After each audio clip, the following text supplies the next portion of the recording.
Of course, to also hit the super chat as well as everything else. Go to our website, spacedoutradio.com. Here we go.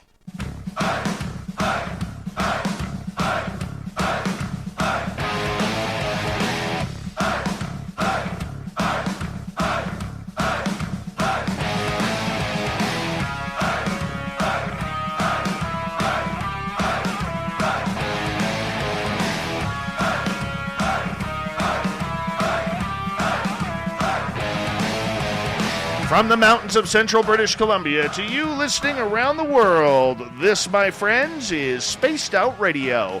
I am your host, Dave Scott, sitting in the captain's chair of SOR headquarters.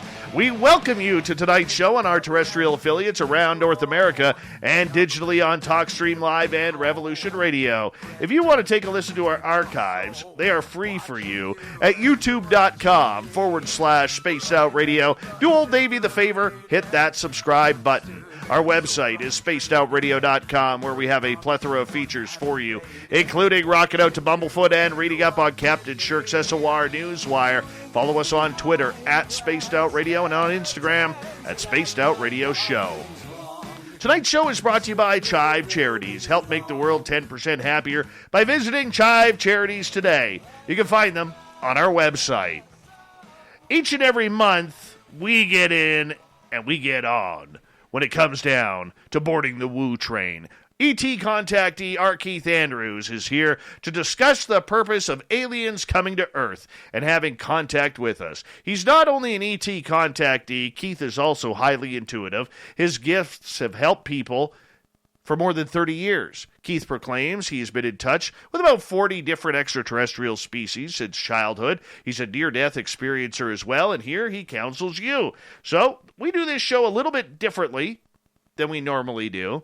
This is an audience participation show, so if you're on Twitter, or if you are on or in one of our chat rooms, make sure you end up going and putting your questions in capital letters, so that way we can get them to Big Bad Keith. We are also joined by the lovely and talented Nicole Sakic, a voice you are familiar here with on Spaced Out Radio. Nicole is a researcher for Grant Cameron, as well as an experiencer herself. She likes the woo. That's why we bring her in. And the big reason why we do is because Keith is technically still on work shift for another hour, and so we got to make sure that if Keith all of a sudden has to take a work call, we got Nicole here, and I'm just not fumbling and bumbling around looking like an idiot on the radio. Welcome, Keith. Welcome, Nicole, to Spaced Out Radio. Thank you very much for having me.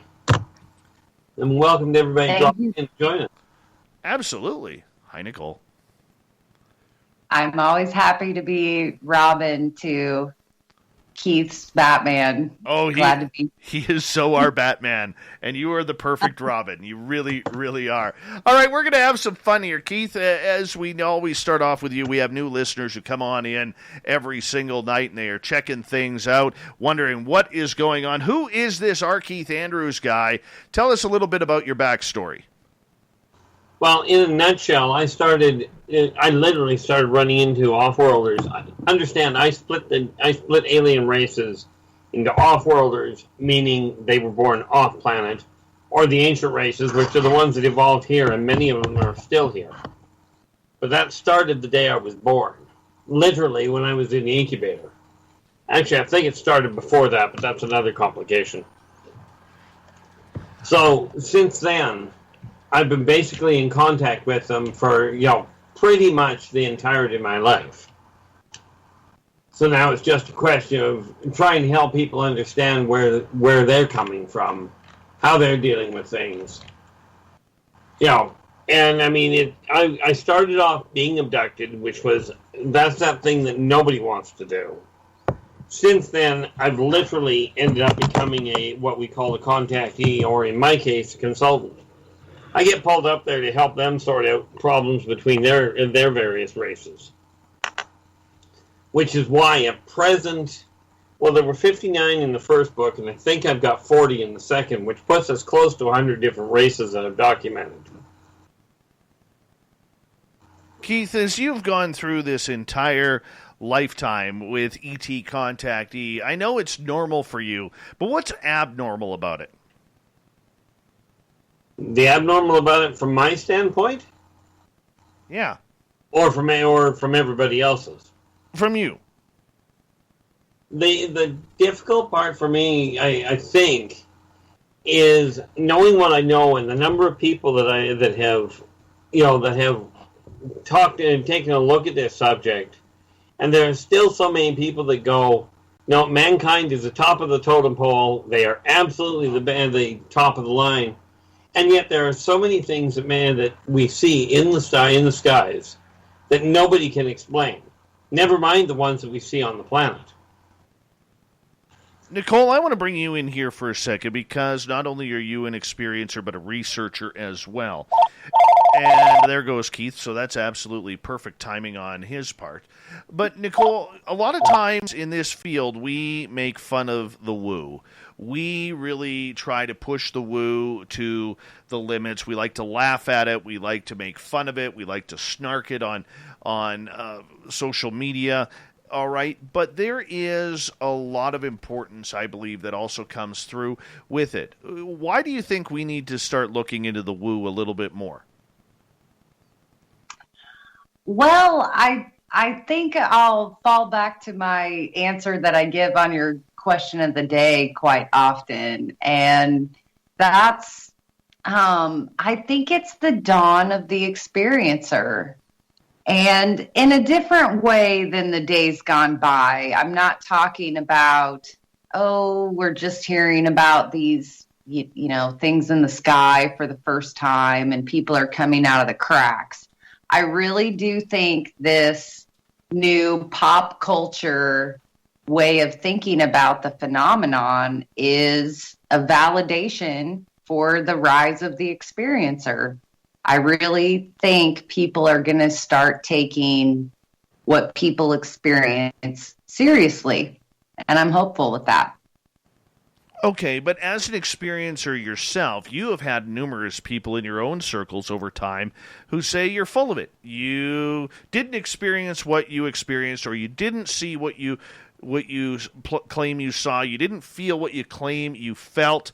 I mean, there is a lot of people who are questioning the people who are experiencers, saying you really cannot judge or cannot say what you are experiencing because how do we know that really happened to you? You're right. It does happen a lot where people question what you say you experience, and there are some go-to right-left punches that I kind of have in my arsenal when I feel like I'm on the defense.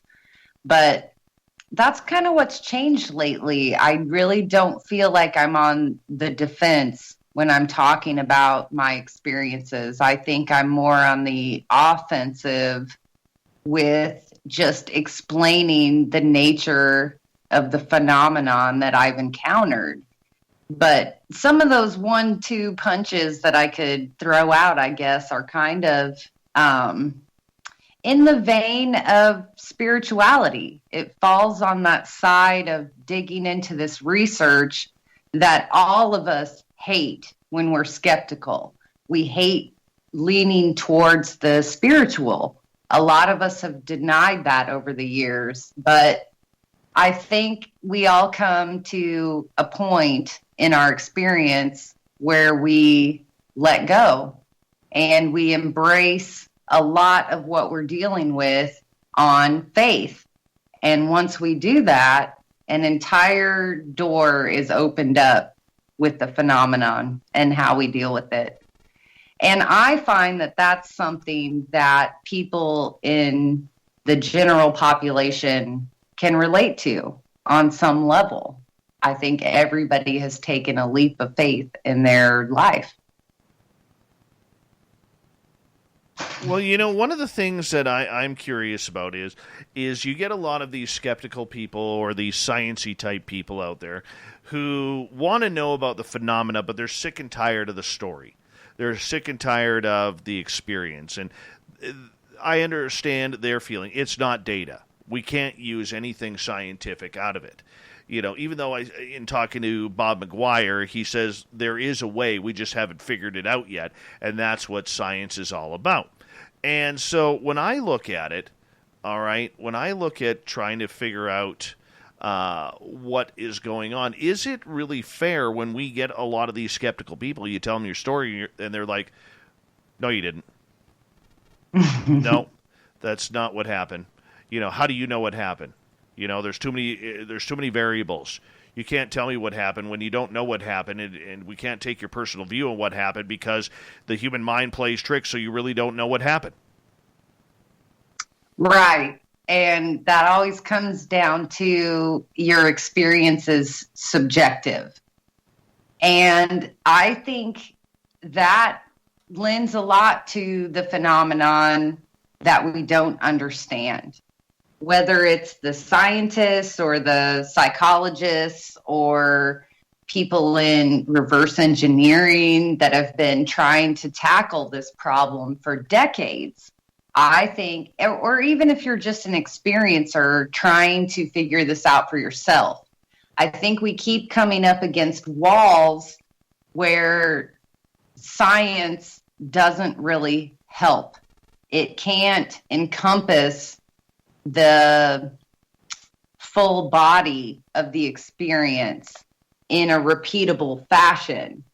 But I think, like you mentioned, our friend Bob McGuire, Science Bob, I think he and Skyhub are really pushing the envelope with ways that the experiencer can get validation through scientific method. I think that has been lacking for decades and decades. Not that people haven't been trying or pursuing it. I think we just keep coming up lacking. And experiencers are being taken more seriously these days with what they're going through. So scientists can kind of apply that data, at least, in maybe how to postulate future experiments and how we can test this phenomenon. Is it fair that we are now, or many in this field, are now crucifying the experiencer? No, I don't think it's fair. I think we, fall behind that cliche of experiencers are crazy or aloof, or I think we fall in line with this deniability that, so many of us have said that spirituality is subjective. So when we apply a spirituality lens to this topic, we automatically think that it can't be scientific if there's spirituality involved. And I think that's the beauty of ufology. I think this is where modern times kind of blend these 2 points of view and the unknown. So hopefully we can figure it out. Okay, so with that, you work closely with Grant Cameron, who literally tries to bring the political side, the scientific side, and the woo side all together at once. And he's taken a lot of heat over that over the years, but he's got a strong backbone and really doesn't seem to give a care about what anybody says. He's just going where the information takes him. Why do you think so many people fail to do what Grant does and just let the information take you to where you need to go? Well, my quick answer is that they have a left brain inhibitor that's just too much involved with their day-to-day. And this is kind of what I was meaning. Like, there's a point where those of us without faith or spirituality have had to come face to face with this beast and take a lot on faith or the unknown and just leap into it. And I think that's where Grant is a very brave researcher. He doesn't go into it jaded. He follows where the rabbit holes lead. And if something's confusing to him, that's exactly what he's going to pursue more. And I think that's what pushes the envelope in this field. For the last... Well, when did Jacques Vallée come out with his alternative theory to the extraterrestrial theory. I think that was earth-shattering in our community for a lot of decades. And I think it's just now that even diehard researchers like Grant, who is also an experiencer. I mean, he didn't get into this just because he thought it was neat. He had an experience. And I think in that pursuit, after decades and decades, you kind of start to see where other researchers that you maybe scoffed at years ago are coming from. You know, all these pieces come together in our personal puzzle as we need them to unfold. And I think that's what's happening now. So we would be lacking if we didn't pay attention. All right, I got a question from Princess Denali. She goes, from my asking during meditation, they say it's in our history.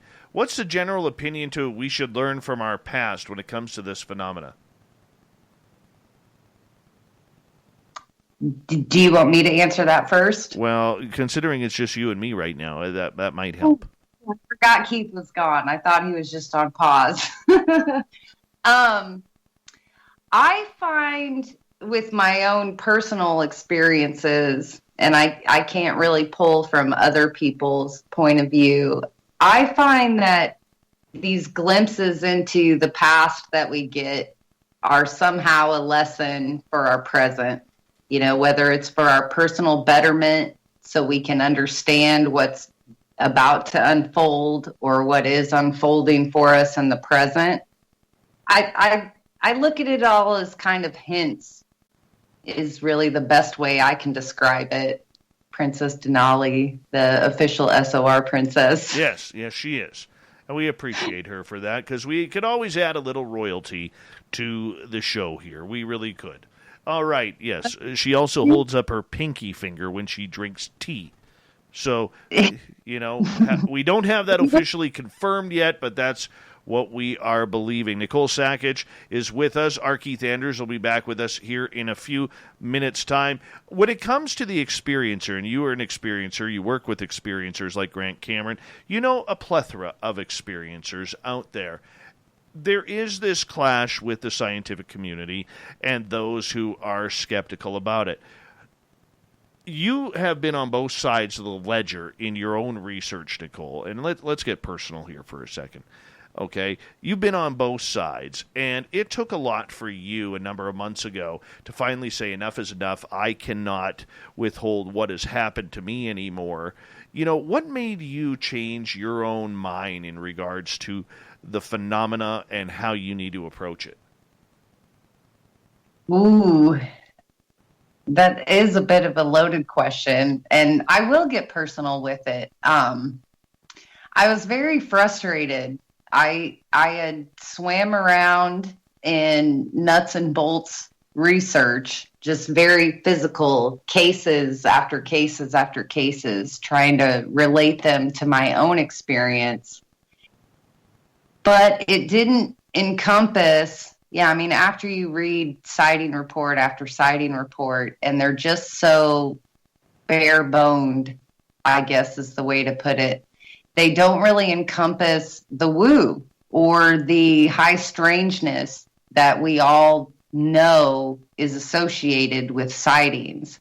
And so I felt a lot of the nuts and bolts was there data-wise, but there wasn't anything further than that. And what really pushed me to start going beyond was just talking with other experiencers. And even though not every detail of their experience matched up with mine, I found more often than not there was an element that I could relate to.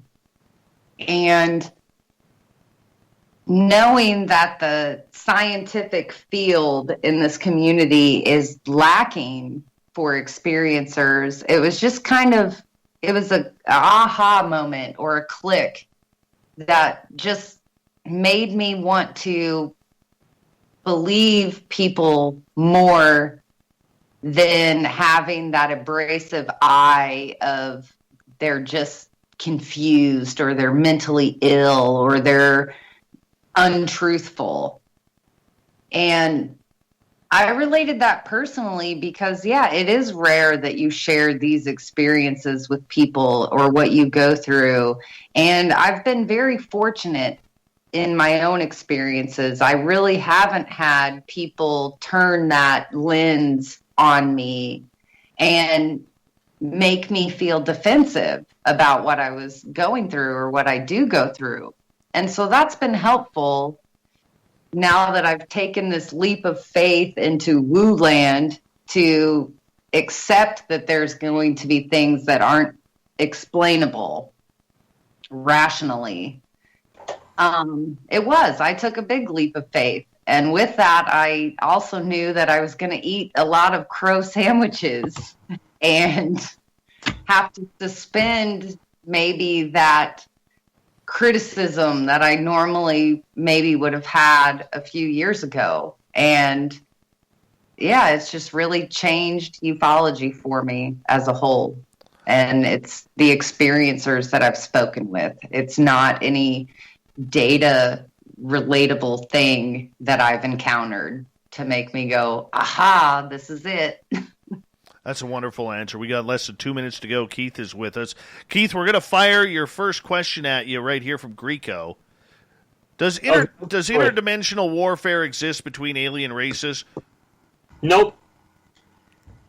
And the reason I say no is because everything that you see in this realm is third dimensional. Now, does interstellar warfare happen between them? Absolutely. Are there different races that vibrate at a different rate? Absolutely. But they are all third dimensional. All right, good answer. Nicole, we got a quick question from you for Greco, or from Greco. Nicole, can an alien kill you through consciousness or astral assassination? I would say I do not think so, because I follow the belief that nothing can harm you in your inner consciousness when you're on that side of it. It's different from the physical realm, and when you're there astrally or otherwise, no, I think that's when it turns into a movie Matrix, or what's the movie with DiCaprio, Inception. You know, that's when I think if you're on that side of consciousness, I think your mind is what you make it. And so if there's a harmful or fearful thing, I think that's coming from your own inner self. I don't think it's necessarily an outside force. All right, Nicole, great answer. R. Keith, good to have you back here for the ET Connection with R. Keith Andrews. Nicole is our special guest tonight, and we will continue with your audience questions when we come back after this break at the bottom of the hour. It's all ETs all night long with one of the best entertainers we have on this show, R. Keith Andrews, and the ET Connection continues on Spaced Out Radio with special guest Nicole Sackage as well, here on the Mighty SOR.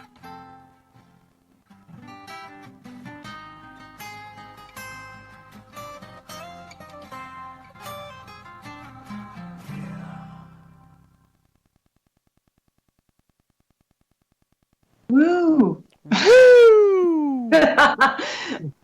I didn't know if we were clear. We're clear. You guys can hear. You can hear the music, though, can you not? No. No, not that just then. No, I couldn't hear it. Oh, weird. Because could you hear the intro when the intro was playing? Yes. Okay. All right, we'll figure it out. That one's a little bit quieter. So, hey, Worsley, how's it going, man? Welcome back. Keith, good to have you here. It's like I didn't tell you. You know, I get absolutely nothing for the last 4 hours, and then we go on air, and there we are. That's my... I do that. Yeah. Nicole's the kind of lady who waits till 3 minutes before a restaurant closes to order a four-course meal. Oh, are you kidding me? You were I'm a totally... chef. I know. Do you think will that be? Payback's a bitch for the rest of them. That's when your steak gets dropped on the floor and thrown on the grill. Ouch. Just saying. I'm completely teasing. I love the people that come in at 5 till close because that means I get paid overtime. Yes. Overtime is good. Boom. The only time that ever bothered me is if we had been dead all night and then they wait and it's a regular that comes in at 5 minutes to the end. Those are the ones that used to annoy me. You know what annoys me at work is our accountant will come in literally about 5 minutes before I want to leave, and he tries to drop a bunch of paperwork on my desk, say, well, can you explain this to me? Can you explain that to me? And I literally look at him now, and I say, no. And then he'll go, why? I said, because this is your job to figure this out. This ain't my job. I'm off in 5 minutes, dude. 5 minutes. Yeah, I don't blame you there. Oh, yeah. Every time. You know? He's the kind of guy, whether if I can have a client in my office, and he always walks to the door. Yeah, does anybody know those people who literally will come to the door trying to get your attention? Look over Yeah. here. Yeah, that's what he does.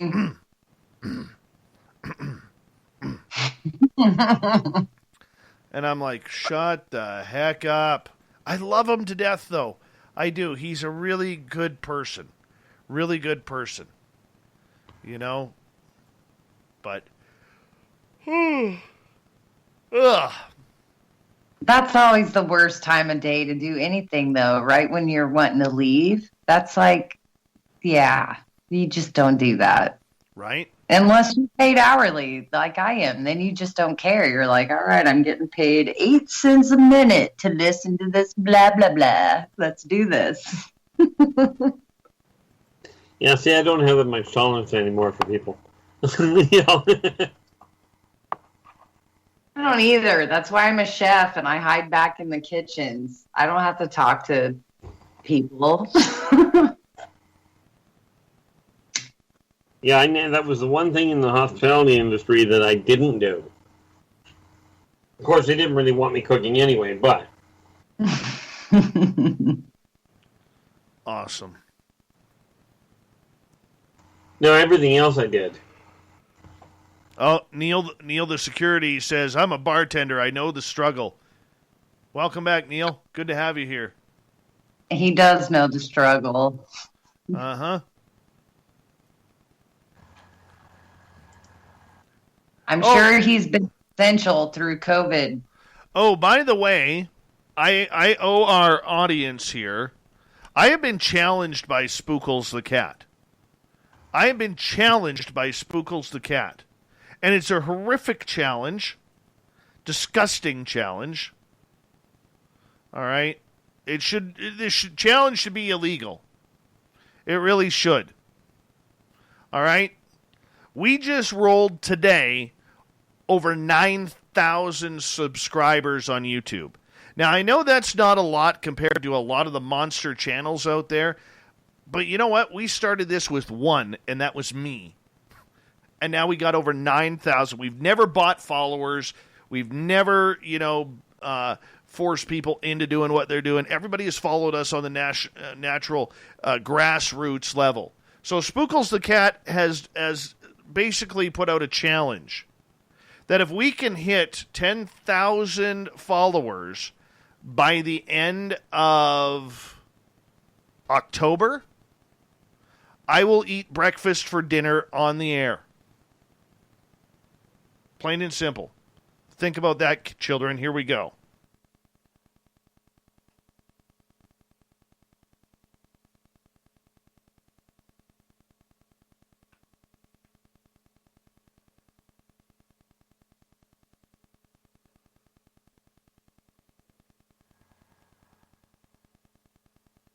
Oh, weird. My music isn't coming on.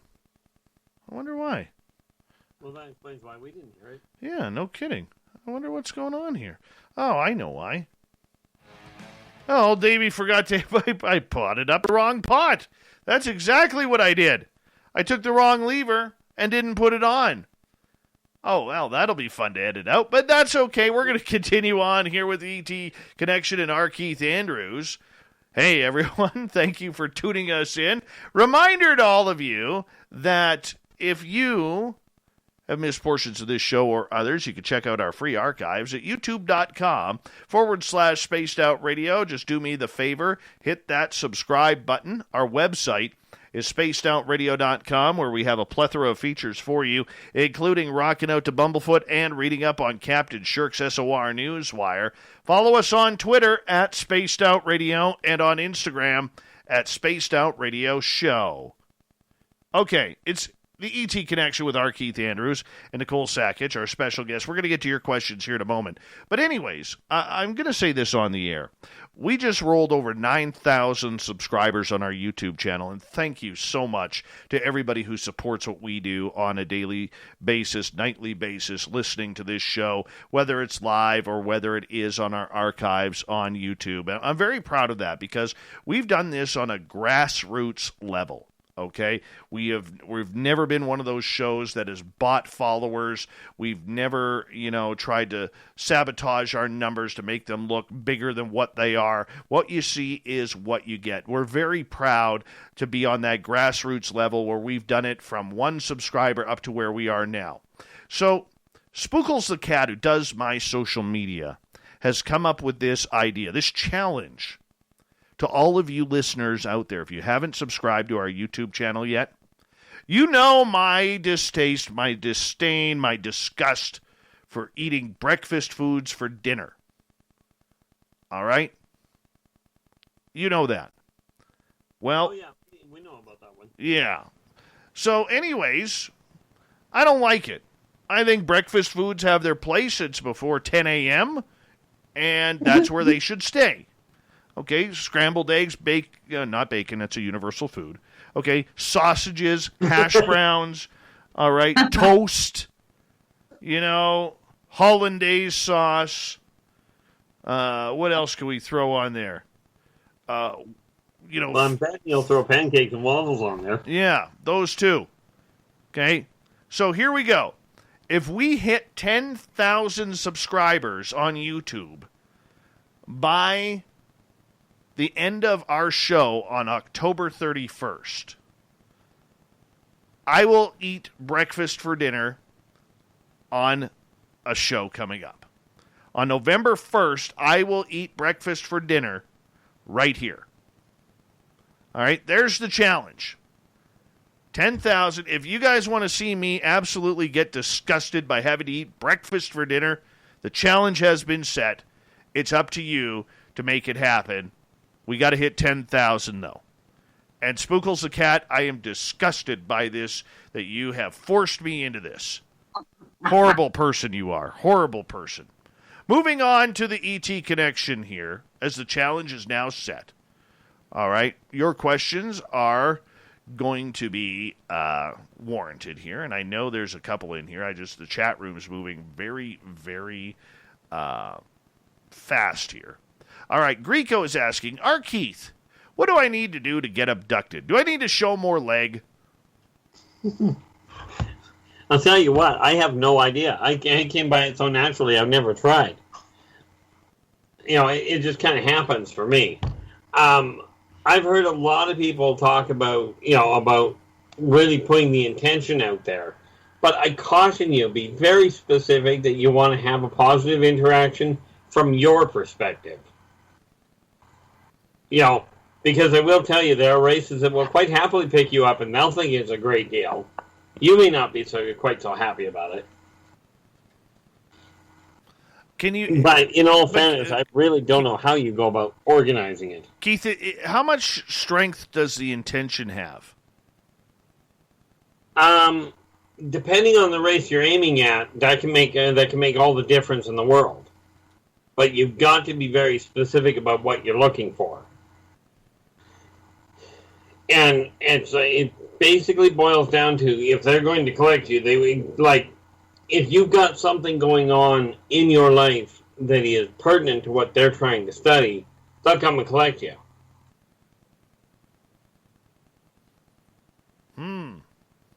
Okay, so is there a way to keep from the good guys from taking you comparatively to making sure the bad guys don't take you?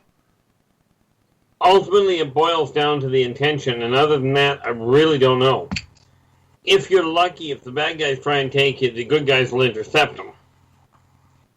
All right, let's get to Joe's question. He's got aliens down in California.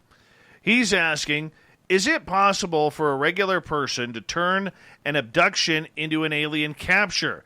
I want to add a gray to my collection. So in this post, in this question, Joe is finally admitting he does have aliens. Technically, the answer is yes. However, you don't, and quite frankly, given the technologies involved, your technology level had better be extremely high.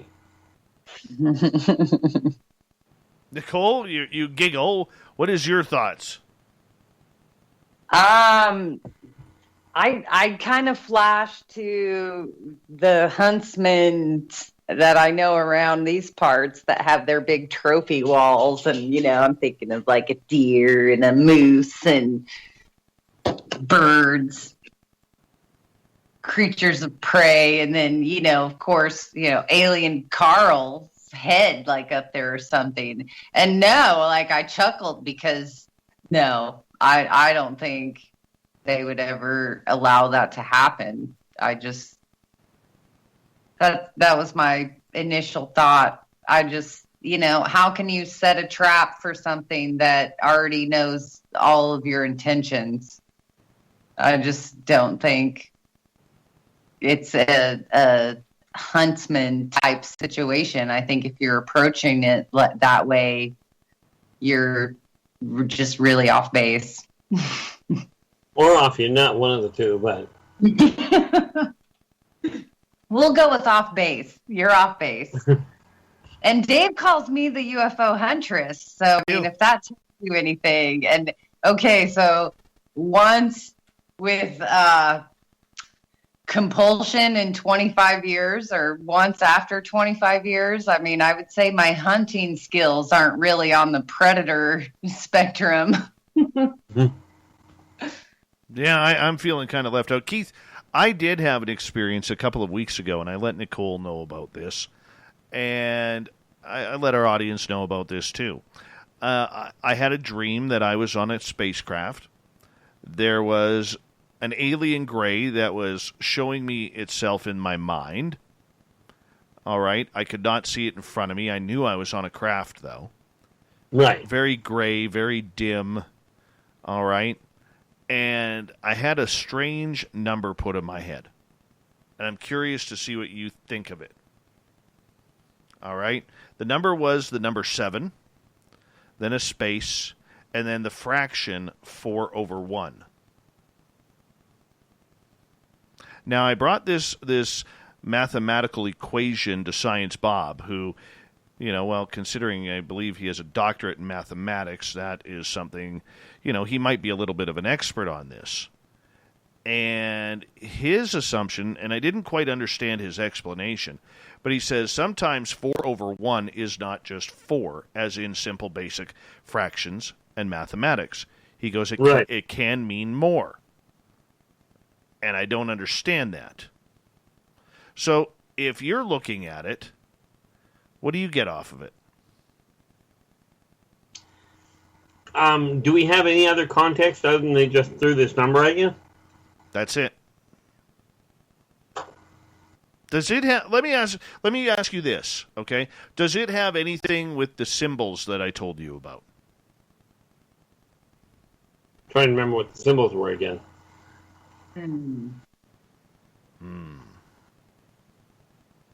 But that particular configuration you said was 7 space and then a 4/1, right? Yes. You're dealing you're dealing with coordinates. And I know that sounds completely bizarre because humans don't deal with coordinates like these guys do. You're dealing with temporal coordinates.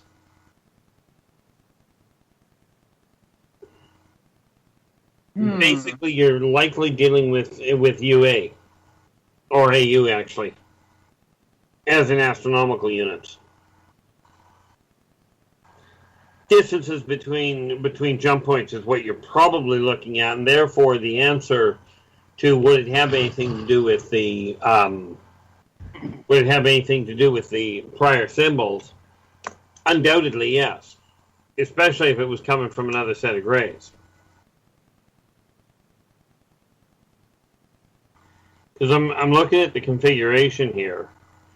The other thing you also look at is when you're looking at 7 with the space 4 of 1, you're looking at a lot of variables involved, most of which have to do with spatial reconfiguration. So when you say jump coordinates, can you explain that a little bit more for me? So, like, how would that relate to, like, when you say jump coordinates, I'm like, Star Trek, it's going to take 4 jumps or 7 jumps of 4 quadrants to get to the location. Like, I mean, can you just break that down a little bit? You're sort of on the right track. The 7 would be the distance from the outermost planet, right, which in this solar system is Pluto. Actually, in all fairness, there's one more outside of Pluto. But we worry about the furthest one out is Pluto. Right. So you take the distance from Pluto to the Sun. Right. And quite literally, you're looking at 28 times that to get to the jump point, which takes it right outside the gravitational pull of the localized area. Making it a whole... Now, when we're talking wormholes, if you go back to when you were in, well, I don't know about you, but when I was in elementary school, there was a book out called A Wrinkle in Time that talked about folding space. Yeah. And ultimately, that's what wormholes are. Mm-hmm. All right, let's get to another question here. Millennium is asking, Keith, have you heard of Kevin J. Briggs about his lifelong connection to an off-worlder named Ort, who is a member of the Council of 8?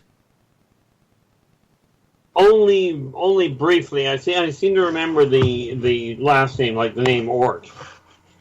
That being said, do I know who this Kevin is? No. But then I'm probably the worst researched person on the planet. Okay, what's the Council of 8? Council of 8, there are quite a number of them.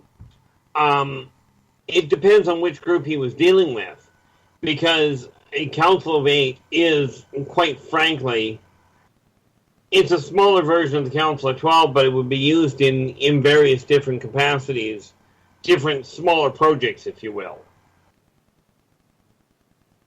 Right. Now, like I said, there are multiples of them. Like, there's a lot of different councils that are classified as Councils of 8. But they're project management teams. So exactly which one he's referring to, I don't know. All right, Greco has a question. Do any of the aliens genuinely need human help? No. I'm sorry, was that? It's just a simple question. I would agree with that. No. Try that again. I would agree with you and say no. In my research, I've never come across any testimony that has said they have given help. See, the only ones that really need help are the Teklak. And that's because they like human as a delicacy, and without the humans, they don't have the delicacy. But let's face it, these races are all millennia older than mankind is, and they got there but without mankind. So about the only thing they need the help with is the Greys need them for the hybridization program because they're a better genetic base. They're a more versatile genetic base. And they need them for for understanding the human genome on Terra. But they really don't require them for any other purpose. Number one, humans make lousy slave labor. The fact of the matter is they are not a resilient race. They're very easily broken. And they are very uncontrollable. And as the Sasasians put it, you slap them once on the back and you break every bone in their chest. You can't even congratulate them properly. I chuckle because I think of that. I think it's part of our literature and a part of our, storytelling where humanity does have the capacity to have this unwavering deniability to be unbeat, and maybe it's a pop culture belief that none of us can be enslaved ever again for any reason. It doesn't work. Garbage. I mean, it's honestly garbage. Any of us could be a slave at any minute. But with any extraterrestrial biological entity or ultra-terrestrial that I've heard testimony on, it's never been an enslavement type of scenario. I mean, I've always heard maybe that scenario with like the Anunnaki and we were created as a slave race to mine minerals and things like that. But I personally have been able to clarify that in any way, shape, or form.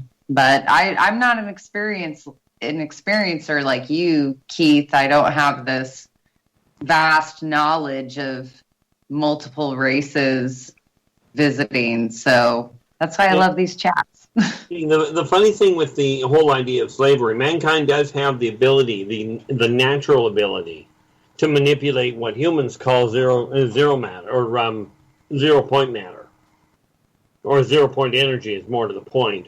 They've also got this phenomenal capacity to go the completely wrong or completely illogical direction and win. Take a look at all the facts before you. Mankind will do something absolutely bizarre and still come out on top, which does make them a dangerous group. Maybe, but I think that's subjective to what you think, comes out on top. And I mean, I think fellow humans, of course, buck that thought of being objectified or becoming a slave to something else. But I think we really need to think how we treat other living life forms on this planet. Whether I love eating meat, I eat meat, but what we do to our own food is ridiculous and barbaric to some standards. Very true. And I mean, even thinking about, and maybe not so much in the automotive days, but think about how we used animals to our means. They weren't all wild and running free and just getting to live their happy animal life. No, we domesticated them, which means that we broke and manipulated them over decades. All right, let's move on to another question here from the audience. Corrins is asking, what food should we humans eat, Keith, so that our meat would taste horrible to aliens so they won't eat us? Actually, you want me to answer that? Yep. Feces. Feces? That's about the only thing you're going to do that they're not going to be impressed with. What kind of dookie is spooky? Try that again. What kind of dookie is spooky to the aliens? I'm going to say that's subjective. I'll answer for Keith since I'm the food person. I mean, we all, or I can't say we all, a lot of people like how pork tastes, and that's great. But then there's this special kind of pork called ibucore that comes along, and the only reason it's special is because we feed the pigs something special in the last few months of their lives to make them taste extra special. So, I mean, could the average person tell the difference between this pork chop and an iBecore pork chop? Probably not. Could somebody in the foodie world? Most definitely. Would somebody that doesn't even give a crap and has never eaten a pig before really even care? Probably not. So I think that's completely subjective. For the Eat most pineapples. They make everything taste better. Try that again? I said eat pineapples. They make everything taste better. That's And I'll take it a step further. In my experience, baby anything tastes better than grown-up anything. So that's scary. All right. Yeah, go on, we Keith. get a really bad direction there. All right. Let's go to Steph's question here. And the lovely and talented Steph Dickey is asking, are reptilians working with the military, and what are they working on currently? Again? Are the reptilians working with the military, and if so, what are they working on together? Okay, well, the answer would be yes. Now, it depends on which group of reptilians we're referring to and which military. But, on the whole, when you take a look at the Strazazians, they are still trying to, amazingly enough, they're trying to convince mankind, and trying to convince the military that they're doing things completely bass-backwards and totally ineffectual. Because mankind has this funny thing on just about every continent. They've got this funny thing they call the rules of war. The Strazazians, which are a military group, you know, they're the 7.5 to 8.5 foot reptilians, right? And they've got a very simple philosophy in war. If you're going into war, strike to kill. Do not worry about the rules. If they've got their pants down, if they're in the middle of a celebration, it doesn't matter. Bomb the whole neighborhood if you're going to bomb. You do not ask. You don't worry about whether you're using the same firepower. Now, do understand, they have a much more direct outlook, where you don't have to like your neighbor. You just have to respect them. Because they are still trying to get the military to figure that one out. Thus far, to no avail. Of course, the reality is mankind is so fear-based where it comes to military war, military conflict, that they figure that you have to be able to wipe out your enemy. The Strazazians look at it and go, if you can make a friend with your enemy, you don't have to shoot them and you can get more done. Are you sure? Well, think of it this way. If you're trying to build a house, is it easier to build a house with 100 people working towards it, or with 2 people working towards building it and the other 4 trying to blow it up, or the other 90 and 98 trying to blow it up? It's a simple case of numbers from that standpoint. All right. On that note, that's a good time to end it right there, because we're going to go to break here at the top of the hour. Look at that. I got my time right. More Spaced Out Radio coming up with the R Keith Andrews ET Connection with special guest Nicole Sackich as well. Hour 2 coming up.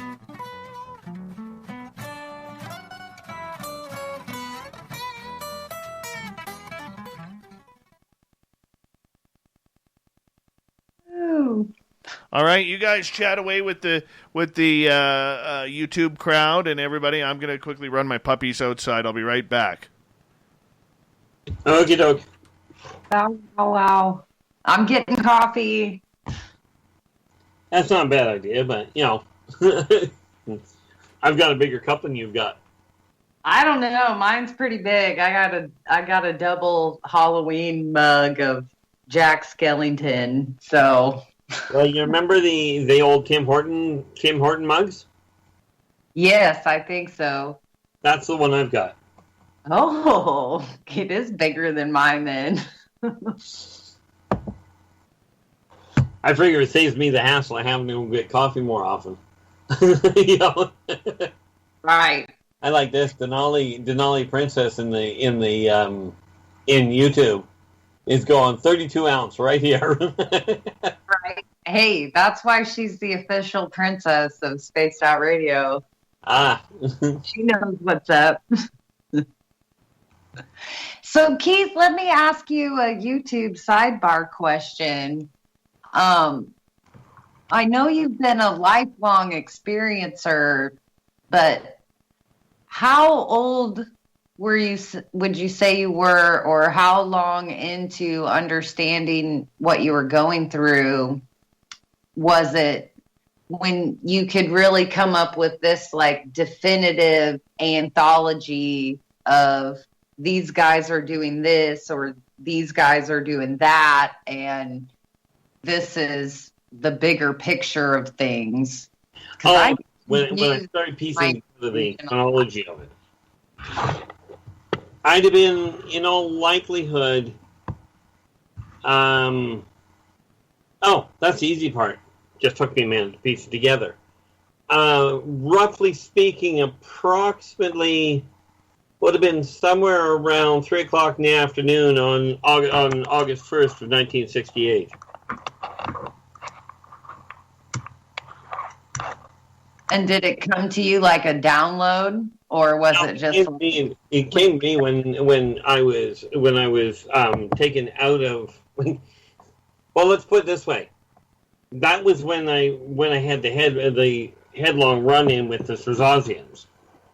That was an interesting run, and that was my first positive interaction with off-worlders. Mm. Prior to that, I'd had other ones that were just horrendous. Right. But that would have been about when it started to make sense. As far as when it started, quite literally, I was in the incubator. I get that. So, do you think part of your understanding of this was during your experiences? Were you asking these beings for knowledge or for understanding?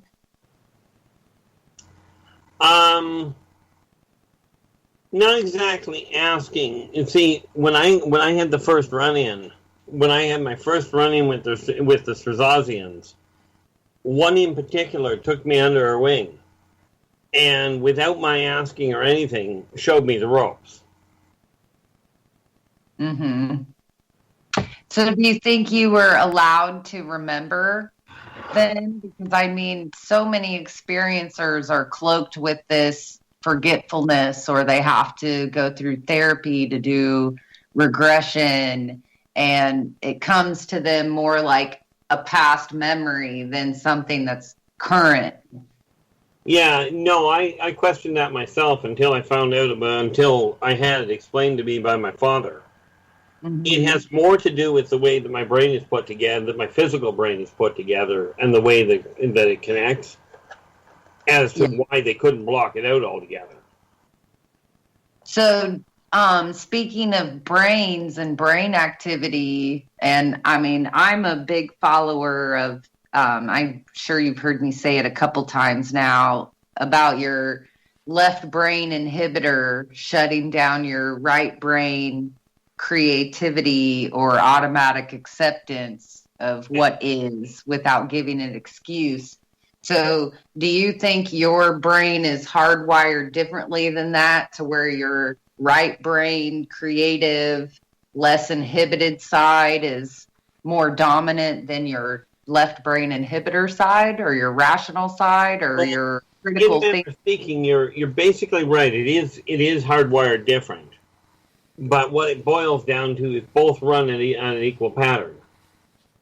When one side runs into a problem, if one side runs into damage, the other side will override. Right. And compensate. That's so interesting. I'd love to hear more of your thoughts on that sometime, because I actually suffered some childhood trauma when I was almost 3 years old, and it was a massive skull fracture. And yes, I have some right brain, left brain altered activity. that I've come to discover over the years. All right, guys, we only have 40 seconds. Dave has stepped out. El Ovni Volador is back.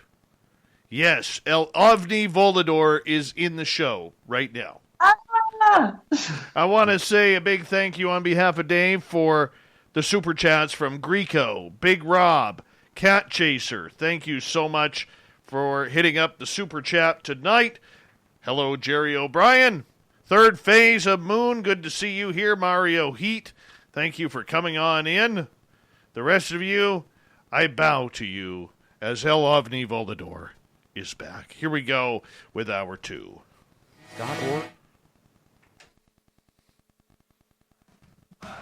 You're listening to Spaced Out Radio with Dave Scott. Follow Dave on Twitter at Spaced Out Radio and on Facebook, Spaced Out Radio Show. Welcome back to the second hour of Spaced Out Radio tonight. Dave Scott, gone for hour 2. El Ovni Volador is my name, and I am here to bring you through with the woo. Yes, we want to welcome back everyone listening in on our terrestrial affiliates around North America and digitally on TalkStream Live and Revolution Radio. Don't forget you can check out all of our archives for free by going to youtube.com/Spaced Out Radio. Do El Ovni a favor and hit that subscribe button. The Desert Clam has set the password for tonight in the SOR Space Travelers Club. Twaddle. Twaddle is your password. Use it wisely, Space Travelers, as the Clam sets a password each and every night right here on Spaced Out Radio. Our website, spacedoutradio.com, where we have a plethora of features for you, including rocking out to Bumblefoot and reading up on Captain Shirk's SOR Newswire. Follow us on Twitter at Spaced Out Radio and on Instagram at Spaced Out Radio Show. Tonight we continue with the ET Connection. R Keith Andrews is here along with special guest. We have Nicole Sakic. Welcome back to the show, everyone. Well, thanks for having us. Not a problem. Not a problem. Good to have you here. I don't know where the heck Dave went, but we have El Ovni Volador here sitting on in. What's that, Nicole? Completely intimidated by the full head mask. I feel like I need to go get my Batgirl cape on. Well, you probably should because, we're not here to be intimidating. We're here to bring some woo. And here we go. Keith, question from Princess Denali. How do you get the names of all these beings? Rough translation of the way it sounds when they tell them to me.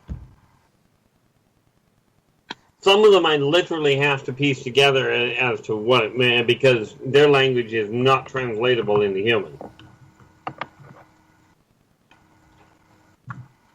How many species are you at now?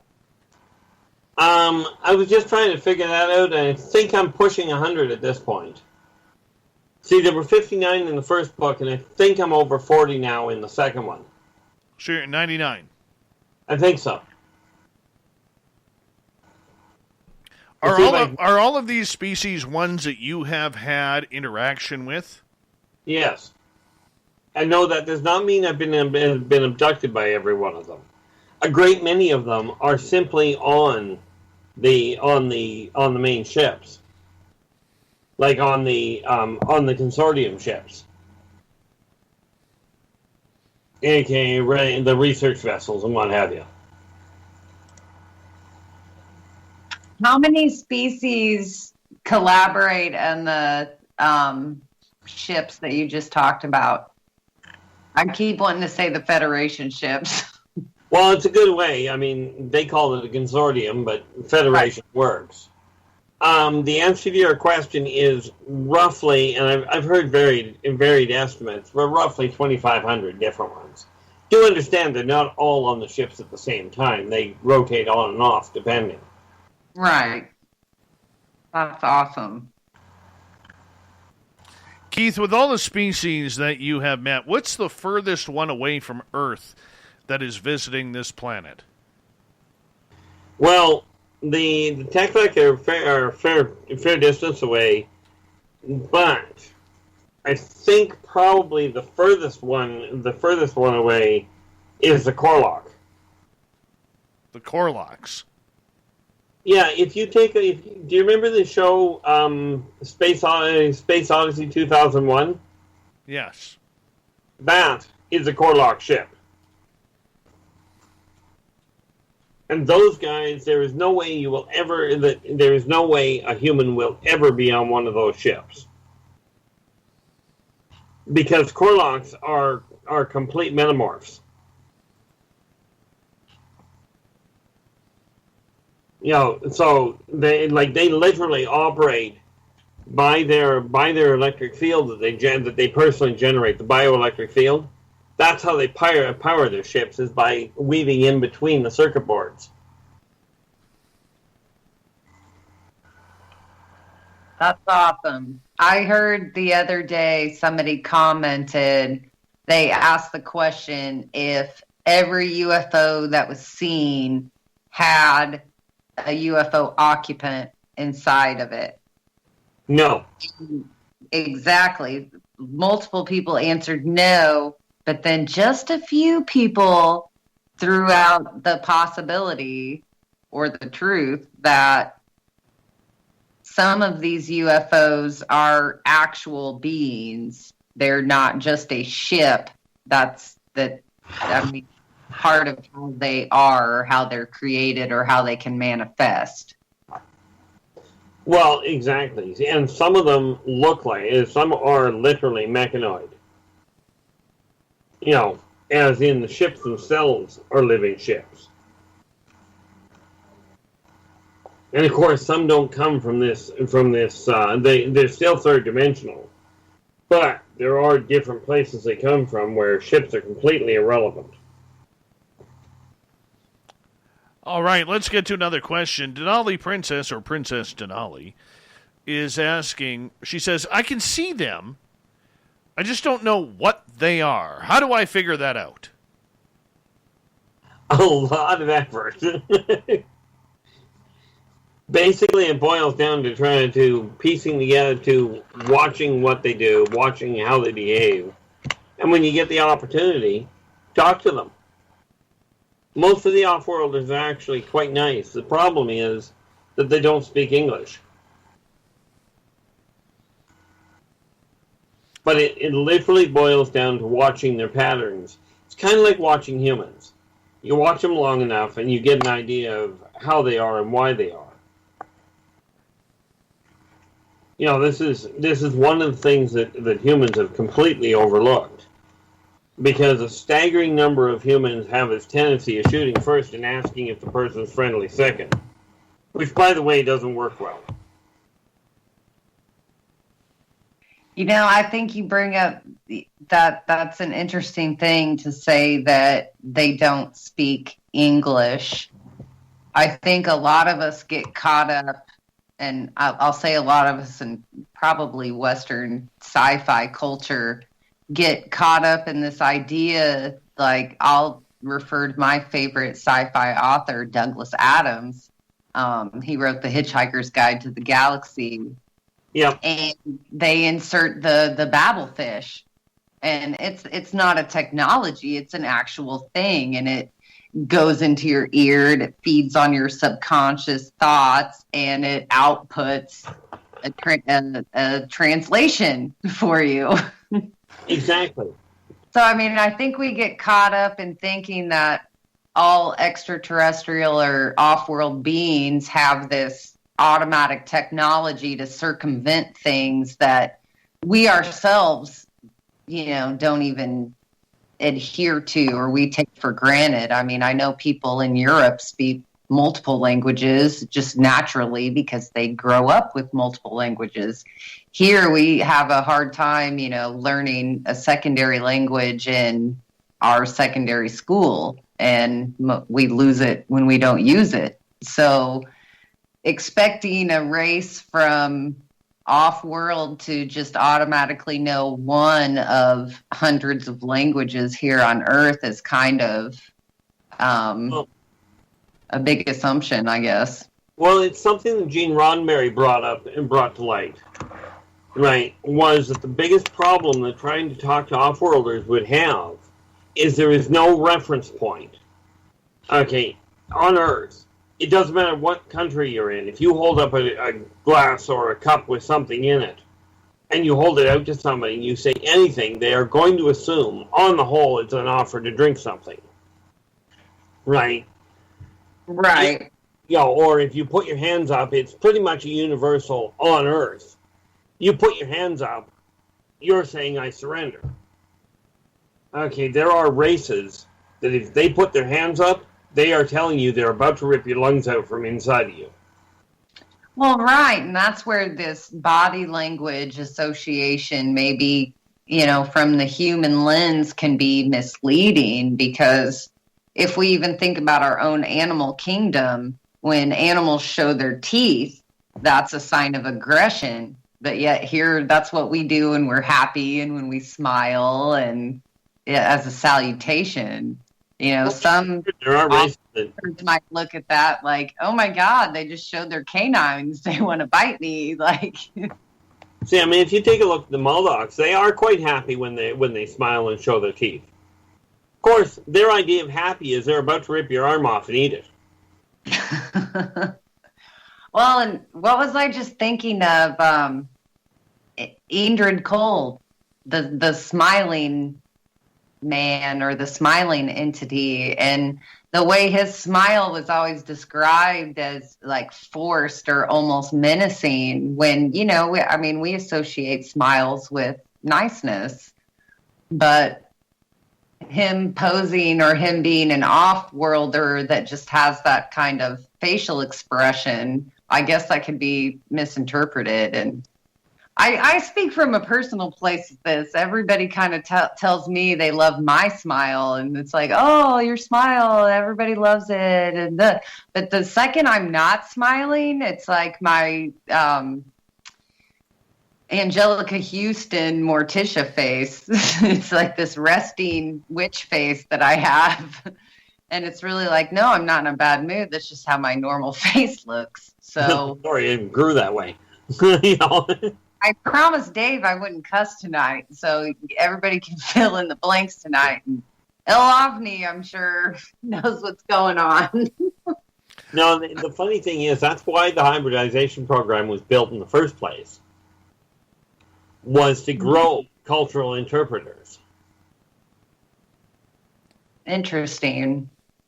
All right, let's get to another question here. Corrins is asking, do any alien races take on human spouses or partners? And are said spouses or partners accepted into their new alien society?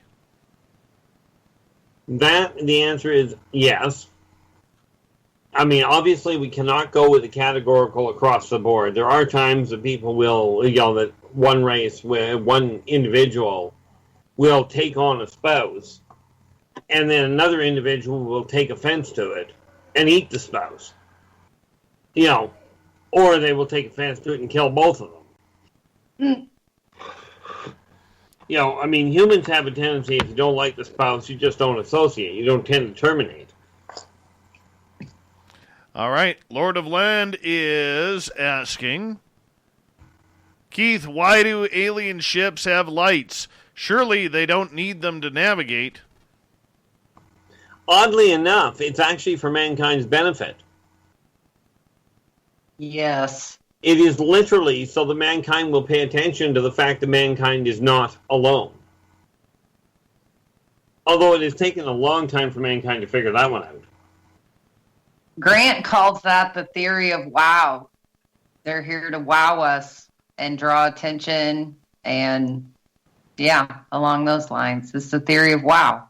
The lights aren't productive, really. And I've tried to explain that to them. This is why some of the ships that you see are not actually visible. You got to see them by watching the stars disappear. Because if you're trying to watch society grow, the moment you bring the attention to the fact the ship is there, it creates a problem. But what they have found, especially with the atmospheric ships, if they don't put the lights in, then planes have a tendency of exploding in the air when they run into the outer hull. That's never any good. it usually creates a lot of bad press. All right, let's move on here. Big Rob is asking, Keith, what aliens are red faces? Well, I'm still trying to translate what the heck they actually call themselves, but that is a race that literally has, they have the capacity to manipulate energy in much the way that mankind sees old magic.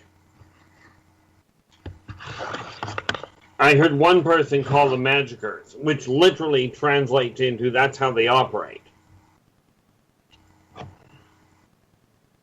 But I don't know a lot about them. I've seen them floating around, quite literally. But they're only a newcomer to the area.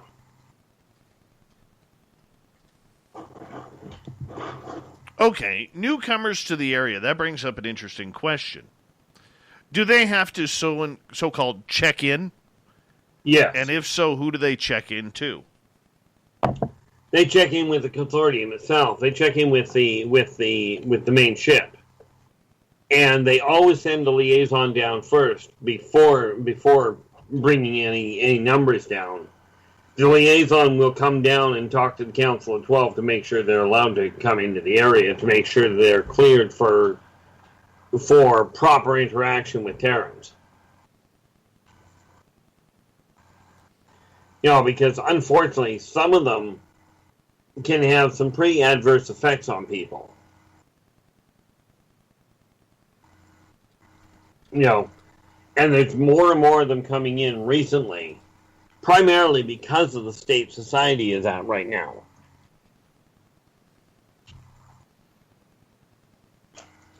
But yeah, they do have to check in, like they have to get clearance to come into the area. All right. Do they have to clear themselves with the world governments? You mean the Terran governments? Yeah. No. They don't even know the Terran governments are in the neighborhood. Do you think more of them get clearance to be seen because the rate of belief here is increasing? The answer would be yes, but it's not so much more races are being permitted to as more scouting parties are being permitted to. Because in the scouting parties that come down to do the abductions, to take samples and what have you, have to get direct clearance. And there are more of them being trained because of exactly what you're referring to. Okay, let's move on here. Princess Denali is asking, Keith, do you think there are entities that are not allowed here on Earth? If so, is there some sort of UFO police force that deals with them? The answer to that is yes, because some of the entities are of such a negative nature. Like there's one race I know of that is they are such a bioenergy sap that they walk by a human. They don't even have to try and do anything wrong. They'll suck the life force out of them as they walk by. Okay, so they are definitively told, no, you cannot go on the planet. Those ones are banned. Something to do with the not wanting the human race to be accidentally devoured. You know, there's another race that I know of that literally gives off what you would call nuclear radiation. Okay, so again, because humans are not able to adjust to it, and these guys cannot stop it, like they can't stop themselves from doing it any more than mankind can stop from exuding pheromones. Right, they're just told flat out you can't go. Now, Keith, earlier you talked, or somebody asked about how important intention is. So could you maybe clarify a little bit of maybe like what intentions with seeing specific? on talking to a gray, how could you do that? Or if you were intent on talking to a Pleiadian or an Arcturian? Well, first and foremost, you've got to be, before they're ever going to bother trying to pick you up, the first thing they're going to do is check and find out whether you've got any sign of prejudice in you at all. If you're trying to communicate with them, they will get their scanners in to take a look at what your driving nature is. Are you trying to meet them because you are curious and just are socially exploratory, or are you trying to gain some sort of an inner understanding of their technology for some, shall we say, self-serving purpose? I.e., if you're one of these people that want to meet one of the military races, right, they will bring their scanners in because they have full-blown telepaths available. Right. I think we need to back this off a bit, though, because I think most experiencers don't have the depth of experience that you do. Like myself, I know I'm being interacted with in some very blatant ways, but it falls into that trickster category for me, to where it's like I ask and I get what I ask for to an extent. And I've never been able to physically manifest or see these beings.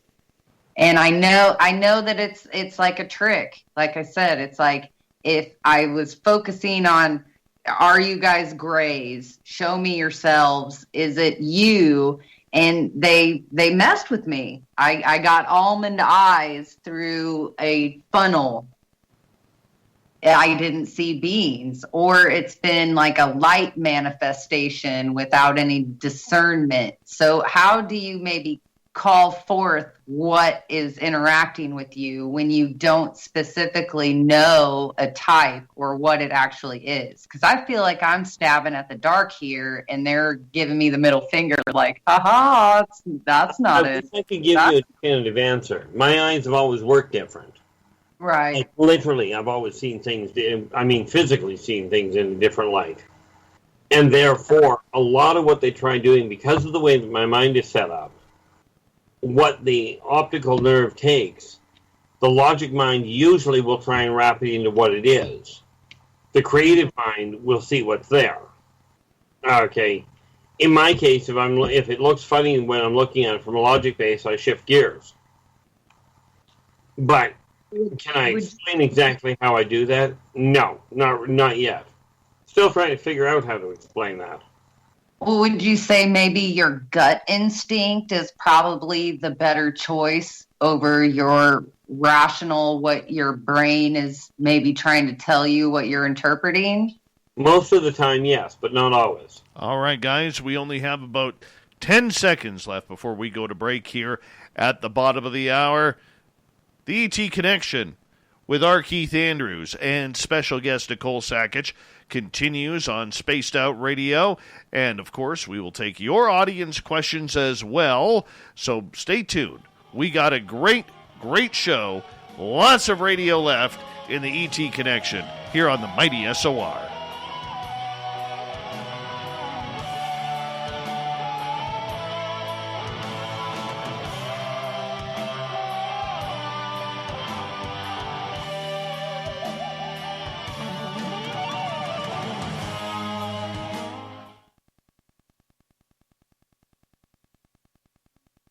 All right, we're clear. I liked that last half hour. You were fun. Oh, thanks. My coffee kicked in. I got it the last half hour, so. I got to go find Dave. I'll be right back.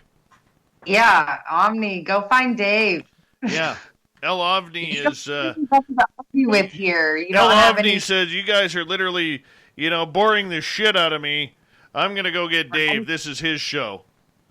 Yeah, you don't have any confrontations here. I'm not raising the eyebrow or bringing the elbow, so get on out of here. What do you want? Nothing? I want my Oh, wrestling soap operas.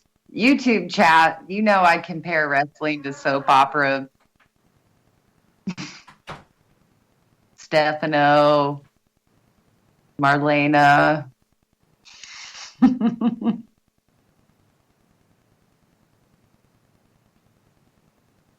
right, I'm back. Dave, yay! Hold on, I just had to kick the bastard in the shins. Open up the window here a little bit, too. Get in the left shin.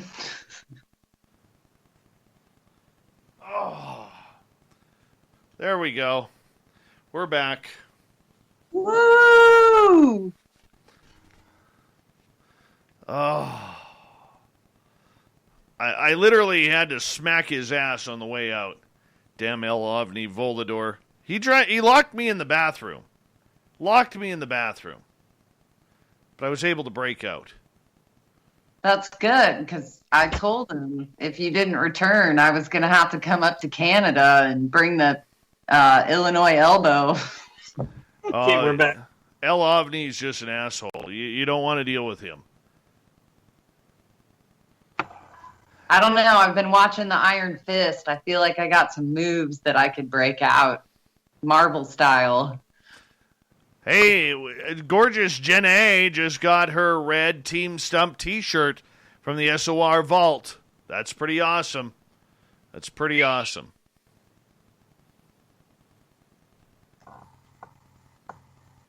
We have returned. Yeah, we got about 2.5 minutes or so. Dave's back. He survived being locked in the bathroom. I know. Well, we're going to have to talk to Omni and teach him exactly how to actually make that work properly. Hey, that El Ovni guy, he's a jerk. I like it when he takes on Goof on radio. He always, goes off the old rubber bands and takes. He doesn't. Him and Goofon don't get along. El Ovni. I'll be honest with you. El Ovni told me that he wants to suplex the living daylights out of Giordano. Oh, I heard the backbreaker. Honestly. Oh yeah, he's gonna give him the old Iron Sheik camel clutch, break his back, and make him humble. That's what El Ovni told me. I'm like, bud, what are you doing here? Right? It's Rich. He called little Richie G a punk and a jabroni. Oh, a jabroni. Yeah. I don't know. The ice slicker, that's going deep. I know. I had to calm him down. He was literally ready to run down to Phoenix with a steel chair just to hit Giordano in the back. Oh. I know. Rude. Yeah, that's tough. Yeah. I don't know. I don't get I see a marquee cage fight with this one, honestly. No holds barred. Cage you guys in. Or cage them. I know. I don't understand it. Hi, Chemical Summer. Welcome. We got 1 minute, everyone. They might have to make this a tag team, though. I just don't think it could be one-on-one. Tell me about it. 45 seconds. I don't know about anybody else, but lately, ever since I switched over to the new Facebook, every time I refresh my page, I end up getting stories from like 3, 4, 5 days ago. And nothing new. Pisses me off every time. And anyways, we want to give a big shout out to Greco, Big Rob, and Cat Chaser for hitting up the super chat tonight. Really do appreciate it. We'd also absolutely love it if you guys hit that subscribe button, hit the like button, hit the bell thingy, and do a little shopping like Jen A, and do a little shopping at the SOR Vault. Grab yourself some swag today. We got new swag coming soon. Here we go.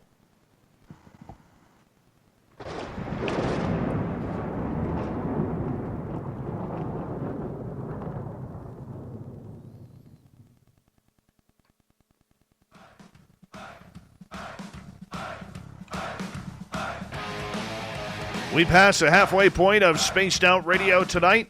I'm your host, Dave Scott, sitting in the captain's chair of SOR headquarters. Finally threw El Ovni Volador out of here. Took a steel chair, but we got him out. That's the main thing. And thank you for putting up with his wild antics. And we want to remind everybody that if you have missed portions of this show or others, check out our free archives by going to youtube.com/Spaced Out Radio. Just do me the favor, hit that subscribe button. Our website is spacedoutradio.com, where we have a plethora of features for you, including rocking out to Bumblefoot and reading up on Captain Shirk's SOR Newswire. Follow us on Twitter at Spaced Out Radio and on Instagram at Spaced Out Radio Show.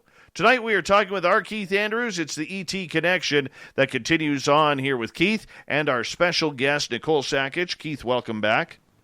Well, thank you for having me, and welcome back to everybody that's come to join us. All right, we're going to start off with a question from Human Carl here, because we never want to confuse him with Alien Carl.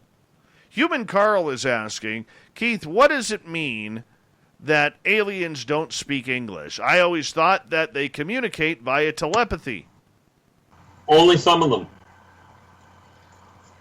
Many of them actually don't speak any Terran language. So, literally, when I said they don't speak English, I was just using that as one language. But quite a number of them, number one, don't have the capacity to speak. They cannot even form English words. So usually they bring a translator in or a telepath in to help. All right, moving on. Ibarata, all the way from Singapore, tuning in. Thank you, my friend.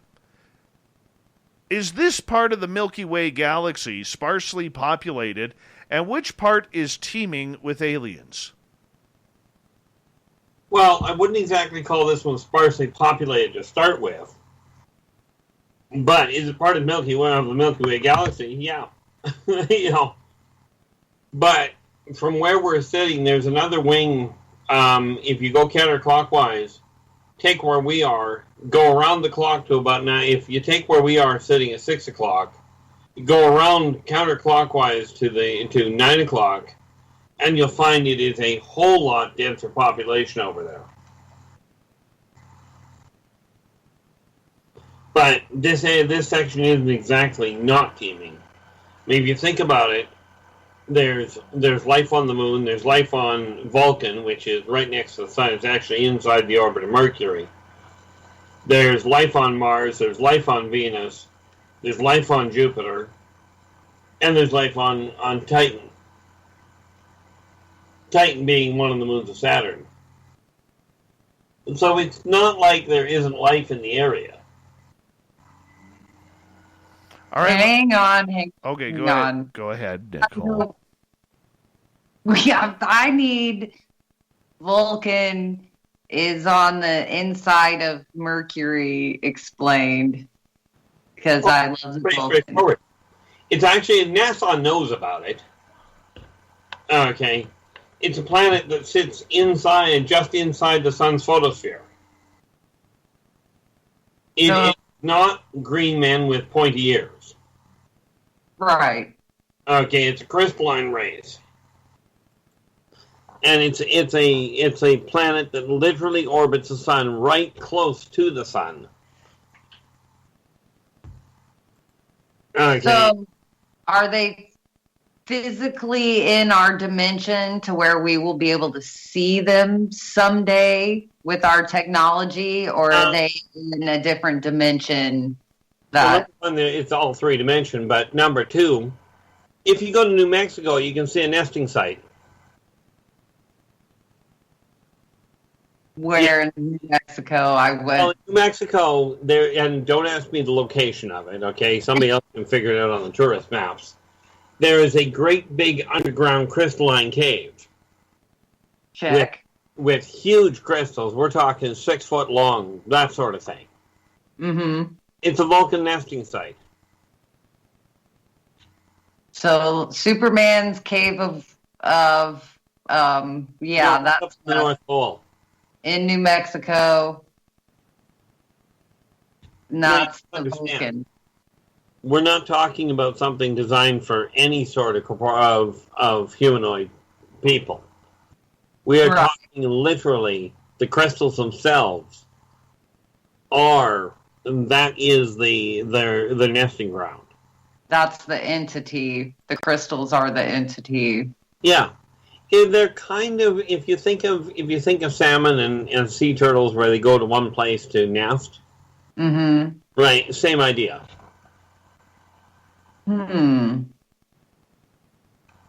So these offshoots of Crystal Cave, do they spawn in any other way, shape, or form in any other parts of the planet? In all fairness, not that. I haven't gone looking for any. I know that one is one, and I just don't do a whole lot of running around looking for it, because it's kind of like looking for a nursery in a hospital. Why would I go there? I mean, I guess what I was meaning is, like, are other crystal structures on the planet, are they maybe related to this race in some way, shape, or form? Undoubtedly, in my eyes. However, let us understand that every crystal that is on this planet is not a Vulcan. Gotcha. Or a subspecies of volcanism. Exactly.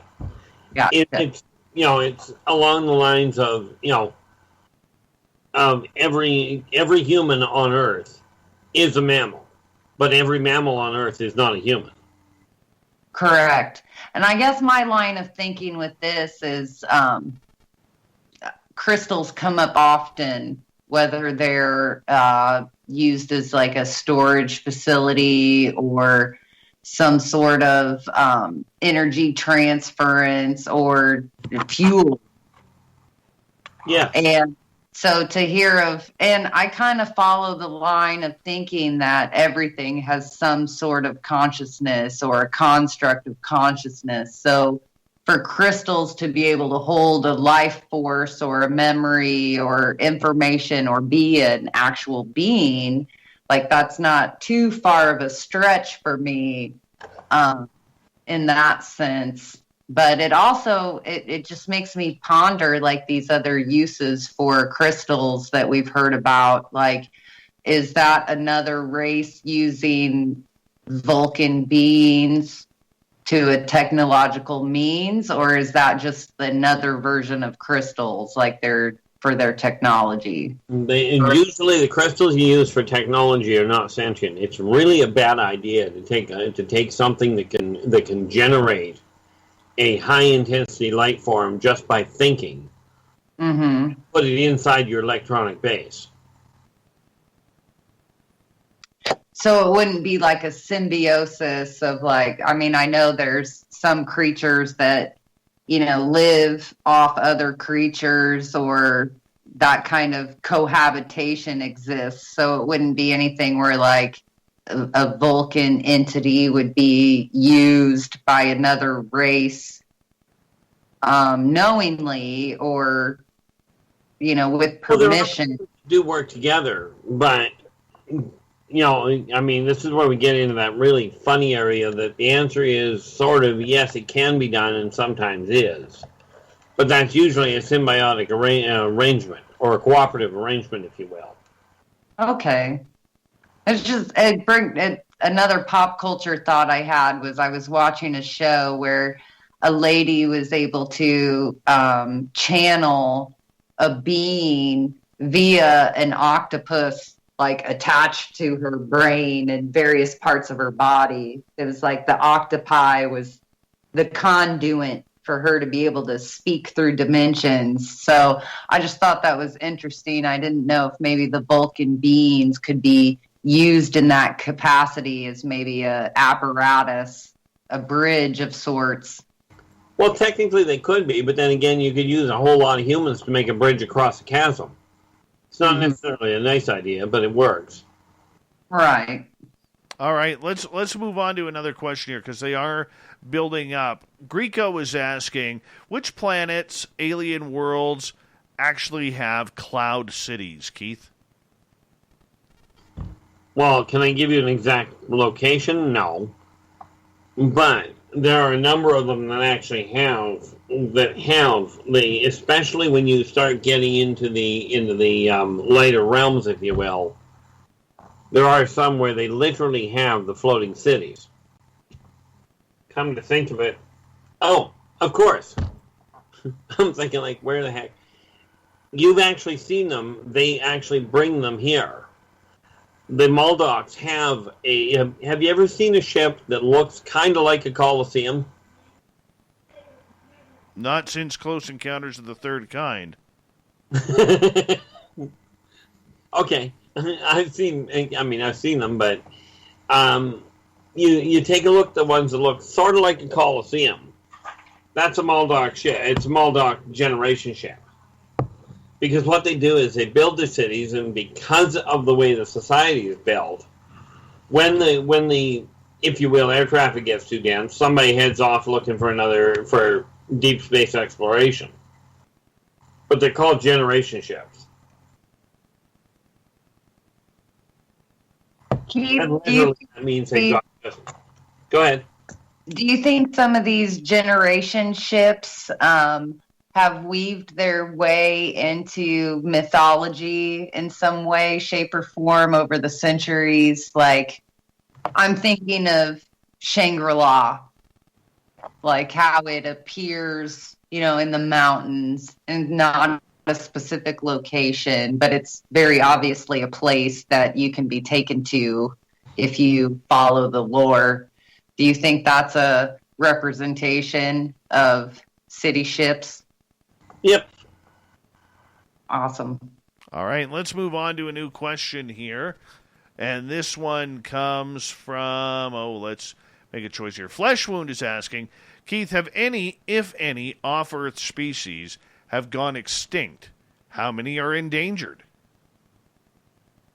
I could not begin to tell you how many are endangered, but I can tell you the common thought that the Greys are in trouble.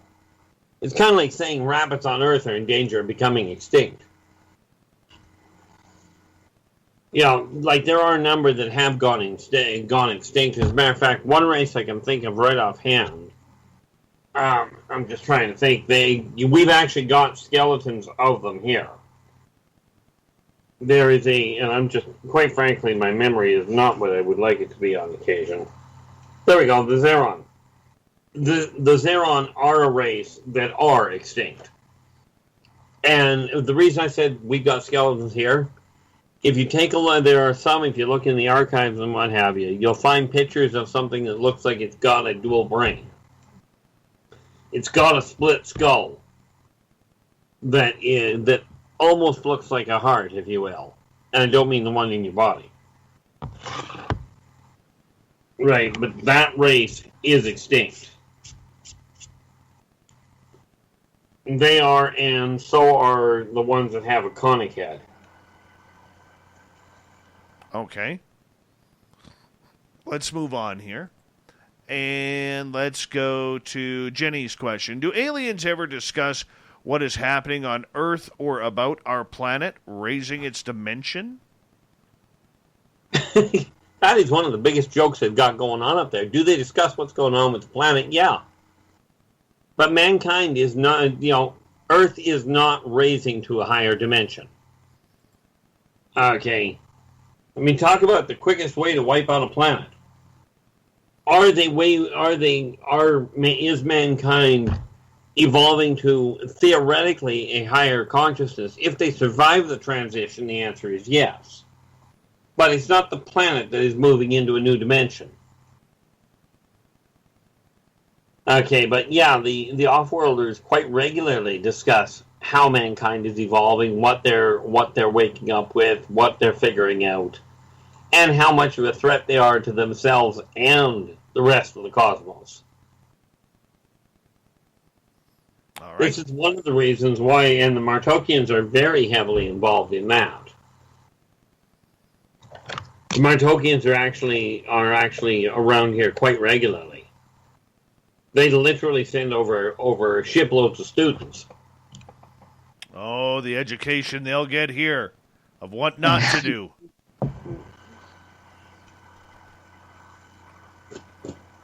But yeah, do they discuss it? Absolutely. All right, Greco is asking, do any aliens refuse to use certain technology or preferred modified animal technology like in the movie Dune? Well, some literally will not, some will refuse any sort of technology. Some will refuse to associate with different races just because of their genetics. You know, and some it's just fatal for them to interact with each other.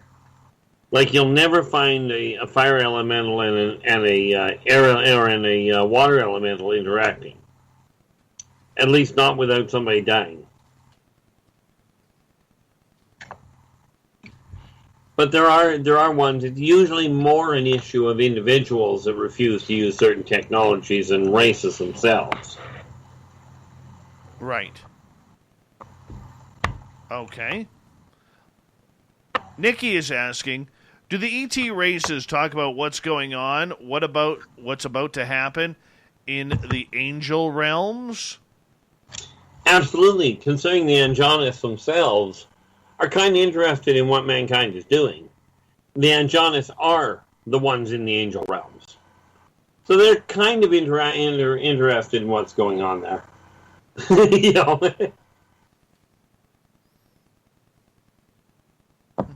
But there's always an interest, an interaction on that level. So, Keith, what's up with the angels or angelics only going by a few names? They don't like to, is it that they don't like to be individualized, or is it something like there's just like a whole battalion of Michaels or Gabriels, or do they just, is that like a unit name, or? No, the thing is, they just don't announce the names much. The archangels absolutely will tell you that's my name, but they've gotten to a rank where it matters. And yeah, there undoubtedly are more than one that are called Michael, but only one is allowed to say, I am Michael, the archangel. Right. And so this fleet of them that we believe are like guardian angels that are, like we have one, you have one, everybody has like this specific guardian angel, yet they remain nameless. Is that because they're just pulling some like rank and file duty, to where they remain nameless, or is that because they actually change all the time, or is it a specific one for each of us, or how does that work? Well, number one, usually like the concept of a guardian angel is it's not just the Angelists that are guardian angels. Mm. Okay, your guardians, they're seen as angels, the same as people will see somebody that does something really nice for another, sees a human that does something really nice for another human as an angelic person. It boils down to a guardian angel being somebody that is helpful. But it does not mean that they themselves are angelics. So it might be they're caught in the moment and just decide to intervene or help out a situation. So it might not be even the same entity all the time that you would associate. Well, no, when you get somebody that is coming down as your primary guardian angel, you usually get one that is a primary, and then you'll have a few that come in at different times of your life, depending, that'll come in to help with different aspects. But the dominant one will come in to watch and help you on the whole. But there is a trade-off. Usually people have, at any given time, they've usually got 3. I was just going to ask how many are usually at play, which that might lead to why there's confusion amongst if you're dealing with one entity or thing. I've always had the inclination that no, it's not just one specific thing I'm dealing with. So no, you're dominant. I'll have to what? You'll have one dominant, and then the other 2 will swap in and out depending. Well, and that plays into that whole trickster element that I was talking about earlier, even with and I don't mean trickster like it's a joke or it's something bad or I'm getting duped all the time, but it's more along that lines of, no, that's not really quite right. It's like if I ask specifics, it's like, yeah, you're close, but that's not really it, So, interesting. The funny thing is, when you ask them questions, you've got to make certain you're asking the question you actually want the answer to. Oh, I know. I think there's a lot of hesitation in what I ask because in my background brain, there's always the 17 questions as opposed to the one specific thing that I need to ask and focus on. So I'm trying. It's a process. Oh, yeah. But I know I'm very cautious with that. You ask something, but you get what you need, not what you necessarily ask for. So, very much the case. All right, we only got about a minute here, or 2 minutes here, guys. Let's get to another question. Sneak one in here, if you don't mind. All right, and Gnome Squatch is asking, what do aliens call us? Usually they refer to you as Solarians. That is the general term. You're either from Sol 4 or you're literally a Solarian. Right. Bear in mind, Martokians are Solarians as well, but they're Solarians from Sol 5. Vulcans are Solarians off of Sol 1. Sol, in case you hadn't figured it out, is the sun.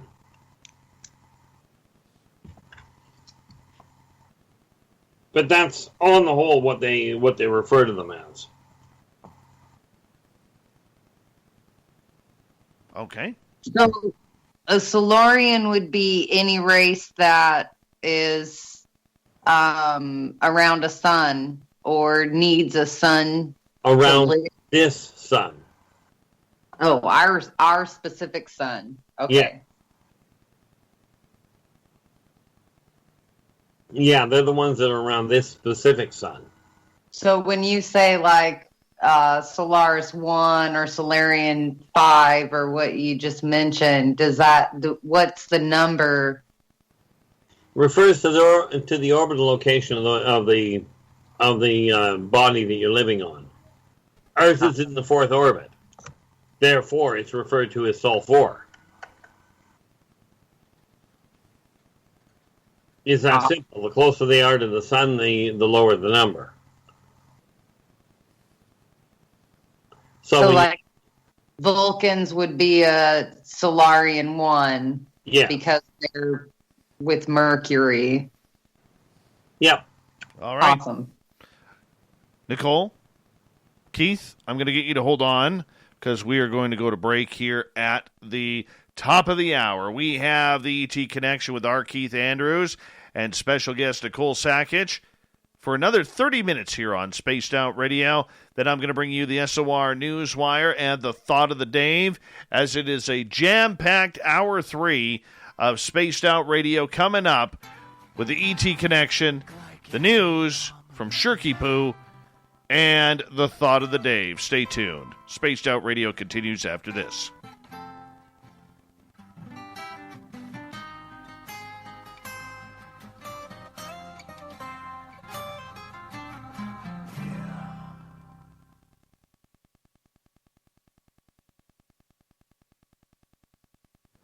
All right, we're clear. I'll be right back, guys. Okie doke.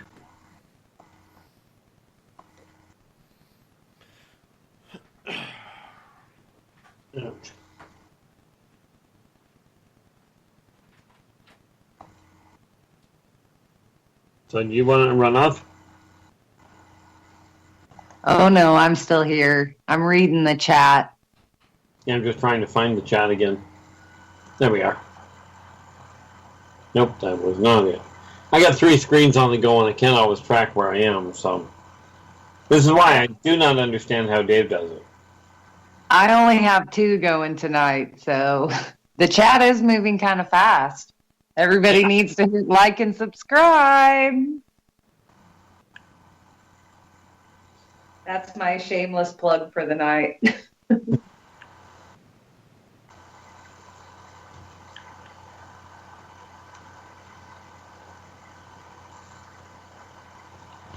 No, it's comical with a lot of what I've seen, but unfortunately, a lot of it. Yeah, I like this in YouTube. Kimberly Jack Shaw goes, I think you mean Krypton. So I'm thinking somewhere in there we're tying. See, Krypton is not. I know what they're referring to. The theory is that Krypton existed where Young was pulled apart and now orbits Saturn. Gotcha. The rings, yes. Yeah. Is it essentially correct? Yes. However, Kryptonians were not Superman.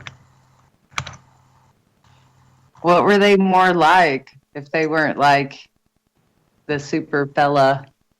Well, they did have the higher technology. Problem was they didn't pay attention to the signs.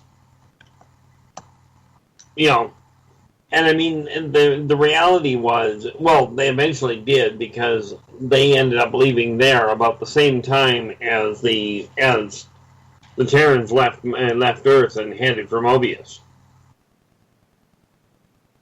So yeah, I mean, if you ever get over Mobius, it's a fabulous place. Every time you say Mobius, I think of Moby, the DJ, like spinning some cosmic beats that's just like driving the universe. Well, sad to say, I have no idea who he is. But Mobius is a planet on the other side of the sun in the exact matched orbit to Earth, which means nobody on Earth will ever see it directly. Right. That's awesome.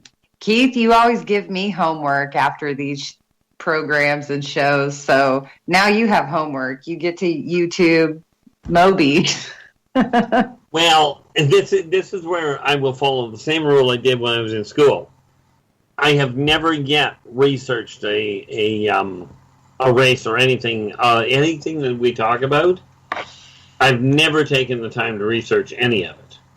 He's just a brilliant musician, I would say. Like, he's probably one of those artists that the phenomenon works through, if you want to know the truth. So it's not really heavy homework. Yeah. No, this is where I get into flack with people. It's like, where did you research that? Well, I didn't. Right. You know? It's kind of like trying to research near-death experiences. I just went and died and came back. Well, and that's what a lot of it really is. I mean, you can read all the books you want, even on near-death experiences, but until you sit with somebody who's dying or interview sick people, you're never really going to know. Or, you know, best case, worst case scenario is you're never going to know unless you actually survive it yourself. So I won't say I exactly survived it. I mean, I ended up in the morgue, so apparently I died rather well. It's just they diagnosed me dead. I didn't agree, so I left. Well, there you go. It was just the timing that was priceless. Because when you look at the timing of it, that was August 1st of 1968. Right. And I got up and left the morgue itself. Right. Well, you got to be dead a long time to get into the morgue. But the hilarious part of it is in late 1966, early 1967, the original Dawn of the Dead came out. Which does, when you think about it, explain why the technician that was in the morgue when I got up and left, why he passed out. Well, yeah. All right, we got 1 minute, guys. 1 minute. So did you leave barefoot, or did they have shoes there for you already? How far into the morgue were you? Oh, I was on a table in there. He was toe tagged. That's crazy. I love it. Yeah, trust me on this one. My shrink told me I'm perfectly sane. Well, so that's a good block of time before you're pronounced dead and before you're on the table with a toe tag. So consciously, while your physical body was that, where was your non-physical self? We got to hold off on that because we're back in like 15 seconds here, guys. Woo! Woo! All right. 10 seconds. Thank you to everybody participating in the Super Chat. Thank you to everybody who's given us a thumbs up tonight. Support our show by shopping at the SOR Vault. Here we go with Hour 3. Would you like to connect with us? Head to spacedoutradio.com for all your latest show info. Now, back to Dave Scott and SOR. Third and final hour of Spaced Out Radio is underway tonight. I'm Dave Scott, hanging out with all of you, and there's no place I would rather be. Thank you for sharing your time with us. We welcome back everyone listening in on our terrestrial affiliates around North America and digitally on TalkStream Live and Revolution Radio. All of our archives are free at youtube.com/Spaced Out Radio. Just do old Davey the favor. Hit that subscribe button. The Desert Clam has set the password for tonight in the SOR Space Travelers Club. Twaddle. Twaddle is your password. Use it wisely, Space Travelers, as the Clam sets a password each and every night right here on Spaced Out Radio. Our website is spacedoutradio.com, where we have a plethora of features for you, including rocking out to Bumblefoot and reading up on Captain Shirk's SOR Newswire. Follow us on Twitter at Spaced Out Radio and on Instagram at Spaced Out Radio Show. For the final time tonight, we introduce R Keith Andrews and special guest Nicole Sakic for the ET Connection. We do it near the beginning of each month, where we talk all things extraterrestrial, taking your questions about everything that is riding on the Woo train. Keith, Nicole, welcome back. Well, thank you for having us. All right, let's start with some audience questions right off of the hop here, because that's what we love to do around here. Robert is asking, is there any connection between aliens and Bigfoot in your opinion, Keith? Well, yeah, they're both non-human. No, more specifically, Bigfoot is an ancient race that evolved on Earth. But there is another race called the Wara, which look very similar to Bigfoot. And they are off-worlders, but they are extremely violent. So is there a connection between the two? In similarity, yes, but they are actually two very different races. All right, let's move on here. Princess Denali is asking, what's the name of the benevolent race of reptilians?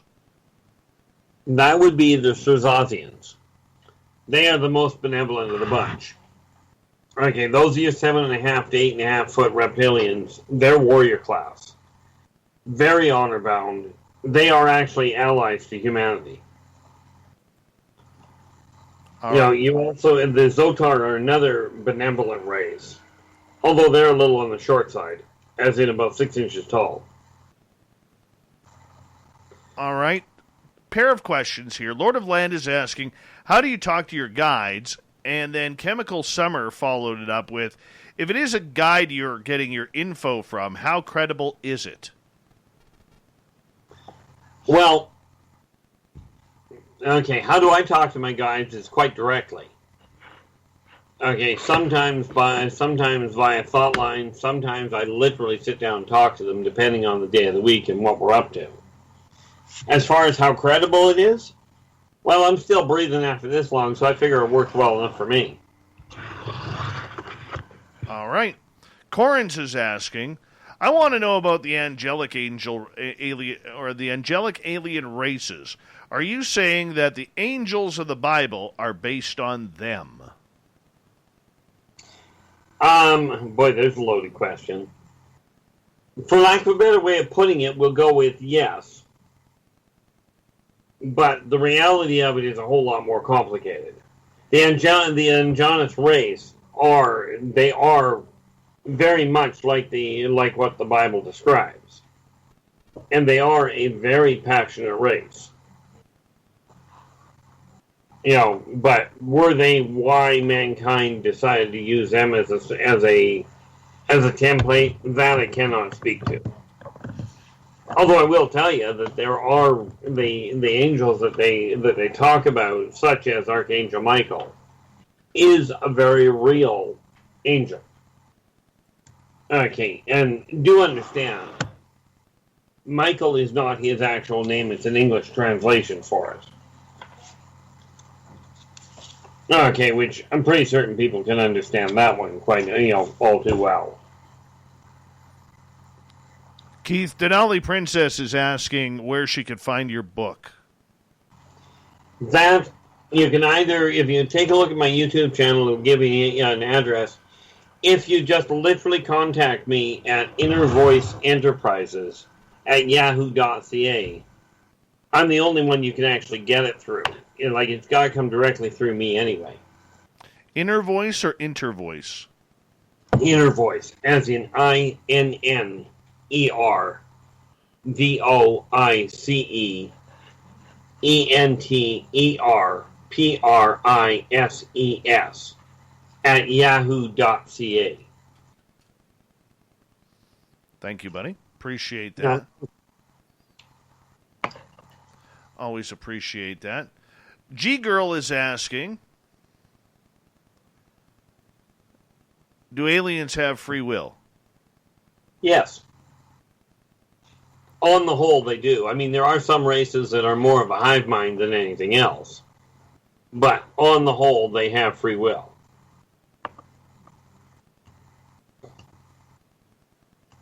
See, the important factor is that is the greatest gift that was ever given to any of them, was free will. Which is why it's difficult to get them all going in the same direction. All right. I think we're caught up on questions so far. Oh, no, Greco has one. Way to hop that in. And that is, are there microscopic intelligent aliens? Absolutely. As a matter of fact, the Archon, I believe it is. Yeah. The Archon is literally... They are they're what humans would call a parasite. But they are their own individual. And they will literally use whatever host body they can get. They can, in most corporeal bodies they can utilize. Right, and they just adapt accordingly. All right, Nathan on Twitter is saying, or is asking, what archives do you mean, R. Keith? Dual brains, skeletons?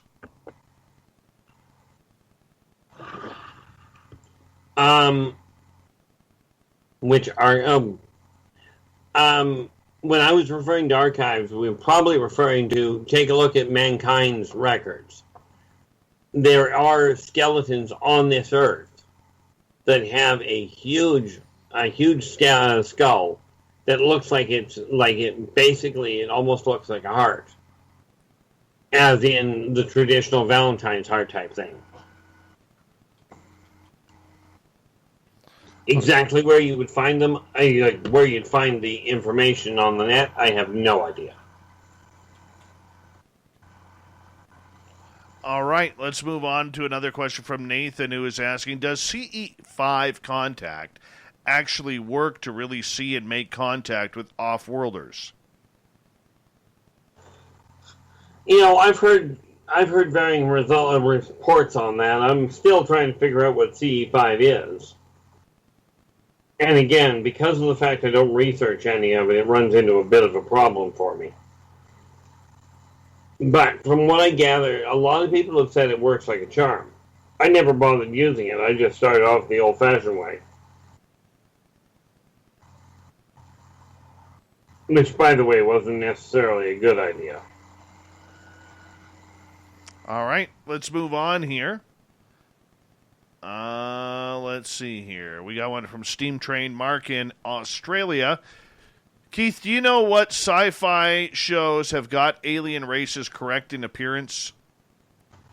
Yeah, I can give you a couple of them. When you take a look at, Avatar is an excellent example. You take a look at what was it called? What was it? Arrival or The Arrival? Just trying to think here. I was actually just working on that just earlier today. Here we are, because I've got actually in the second edition I've actually got in volume 2 I've actually got them listed off.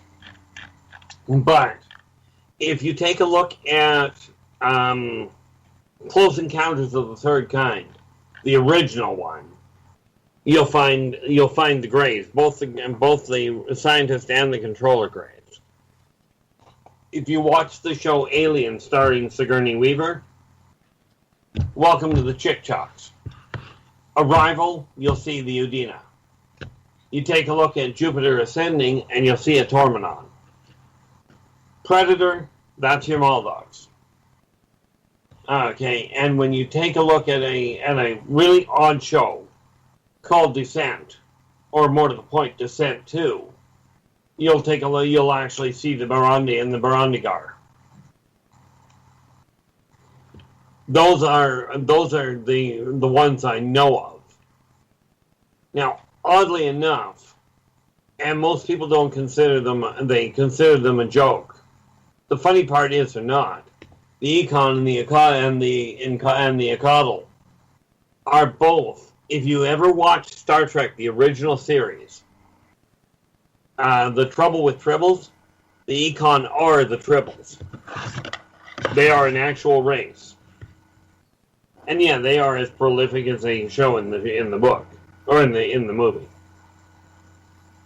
All right, Joe is asking, Keith, can you give us any tips on piloting or carjacking a UFO in case we are ever given the chance? Yeah, don't. Number one, first of all, most of them are done using a biometric flux holographic interface, which means unless you are in dominant control of your thoughts and your entire biochemical signature matches the pilot, that ship ain't going anywhere. Okay. The other problem is, on Earth, if you steal a car, they arrest you. They may fine you, that sort of thing. You steal a starship, they just terminate you. Oh, nice. They're pretty possessive that way. So, Keith, what would you know about training programs for flying crafts? There are lots of experiencers that talk about undergoing specific training or learning lessons on how to pilot craft. What do you know about that? Well, the Greys actually do let you do that. The Martokians are more inclined to teach you. Of course, the Martokians are not happy when people try and hijack them. When you get into with some of the races, like if you take a look at, and it's not a race, it is simply a sector of the consortium. Radio Command is actually the people that do most of the training for starship handling. And they do train them because they are trying to bring mankind up to speed. And part of it is on the technology side of it. You know, but they go through extreme testing.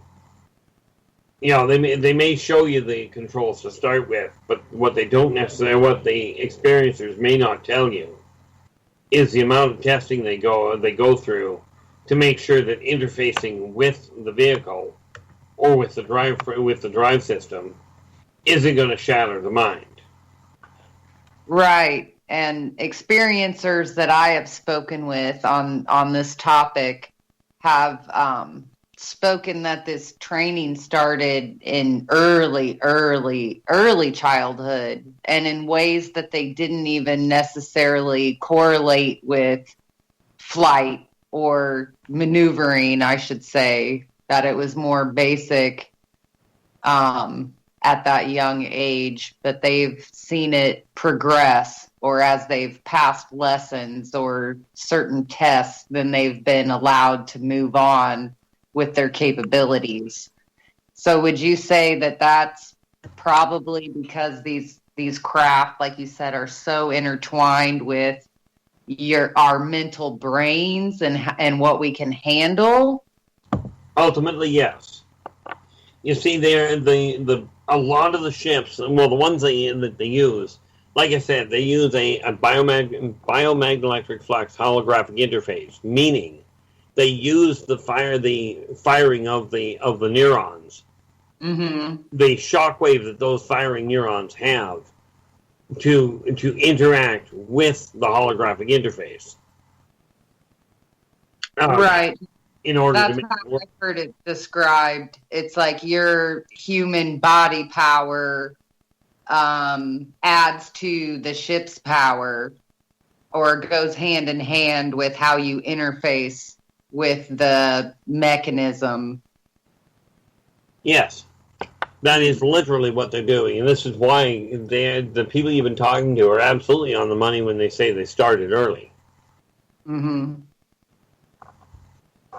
Because they've got the ability to spot where your strength is. You know, where your natural propensity is, whether or not you'd make a good pilot, whether you would make more of a gunner or a research specialist. They literally take a look at what your brain is configured like to figure out which way they go. Keith, just for a little side chuckle of mine, would you say more men or women are capable of piloting craft with their left brain, right brain capabilities? Would you believe me if I said no? Well, you can't say no to either. I said ask men or women. Yeah, I actually can. Because men and women actually think almost identical. They just process it a little differently. The reality is the split between the males and females that can pilot is pretty even. I could see that, definitely. Because like we said, it starts at such an early childhood age that left brain, right brain, male, female way of thinking is kind of not built in yet at that young age. So I can see that. See, the funny thing is, if you actually look at it from a logical, creative side instead of male-female, it would make more sense. But it's actually a combination. It's the ones that are balanced between the two that make the best pilots. You're spot on there. I would say that the balance between the male and female is what anybody is trying to achieve when they separate it that way. Because you're right, it is more of the left brain, right brain, creative versus analytical, not necessarily male female. So it all comes down to balance of the force. Essentially correct. All right. See, the part is, if you do it wrong, you can actually blow up the deck instead of launching the missile. You can blow up the deck. All right, let's get to another question here from our audience, because we do want to include them. Steam Train Mark, we got your question, I believe, about the races. Okay, Corrins is asking, what about the Battle of Los Angeles? Are there alien species like them in the movie? In all fairness, now that's a cute question. I'm going to have to go back and look at it. I know I watched it a while ago. Because I remember the machines are absolutely on the money. But I honestly am going to have to go back and take a look. So, can I give you an answer to that right now? Unfortunately, no. But drop me a line and, well, what I'll do is I'll post it, and as soon as I remember what it is, as soon as I've taken a look at the show. Desiree wants to know, how sexy are the Venusians, really? Well, it depends on who you ask. The males just don't do a whole lot for me. But quite frankly, where it comes to appeal, they definitely have the only ones that are quite frankly in better shape from a human standpoint. Although the Venusians, the Venusians are almost a pale blue in color, but from a human standpoint, they are slightly, in my opinion, they're slightly better looking than what the Orions are. But they are definitely ranking up there in the model class. And of course, then you take a look at the Amazonians, and then you start getting into the real carried away side. Okay, let's move on to another question from our audience here. Back to Singapore for Ibarata. Have the aliens given us any technology, or did we invent all of it ourselves? Oh, no, they actually gave stuff. It's just mankind didn't bother releasing what they were given. Most of the technology that was given was healing technology and communication gear. But the technology, if you're wondering about computers and what have you, I have no doubt it was inspired by what the off-worlders could do. But the reality is, most of the technology that mankind uses, especially that is in public view, is built by man.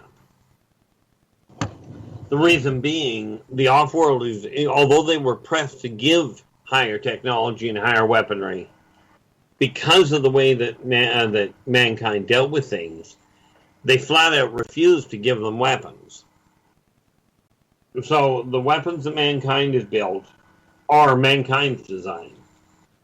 And quite frankly, according to the off-worlders, very underpowered and very misguided on what their use is.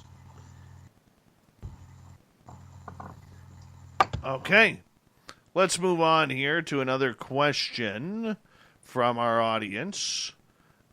And let's go to Desiree again, because she just hopped in. And she was like, your description of benevolent types of grays, which is right as she came in, is it can there be a comparison made to the Kentucky goblin sightings that have happened for those type of ETs? I'm not sure. Oh, wait a minute. I think, is there not a YouTube video? Yes, Hellier. Yeah. Okay, yeah, that would be the Berondi, which are not the Greys. Well, the goblins themselves. Okay, the Berondi and the Berondigar. The Berondi are your little goblins. What you would call the little goblins, little tiny short things. Right, the Berondigar are just a slightly bigger version of the same thing. Well, there you go. But they are not Greys. R Keith Andrews, Nicole Sackage, thank you for coming on the ET Connection once again, and we will do it all again next month. Keith, Inner Voice Enterprises at yahoo.ca is the best way to get a hold of you for your book or anything. Yes. Awesome. Nicole, we'll talk to you very soon as well. Thank you, Dave. Thank you, Keith. This was fun as always. Always a pleasure. Always a pleasure. Thank you so much, both R. Keith Andrews and Nicole Sackage, our special guest coming in for the ET Connection. We will do it all again at the beginning of next month, because that's what we love to do around here. Coming up next, we have the SOR Newswire and the Thought of the Dave. Stay tuned. Spaced Out Radio continues right after this.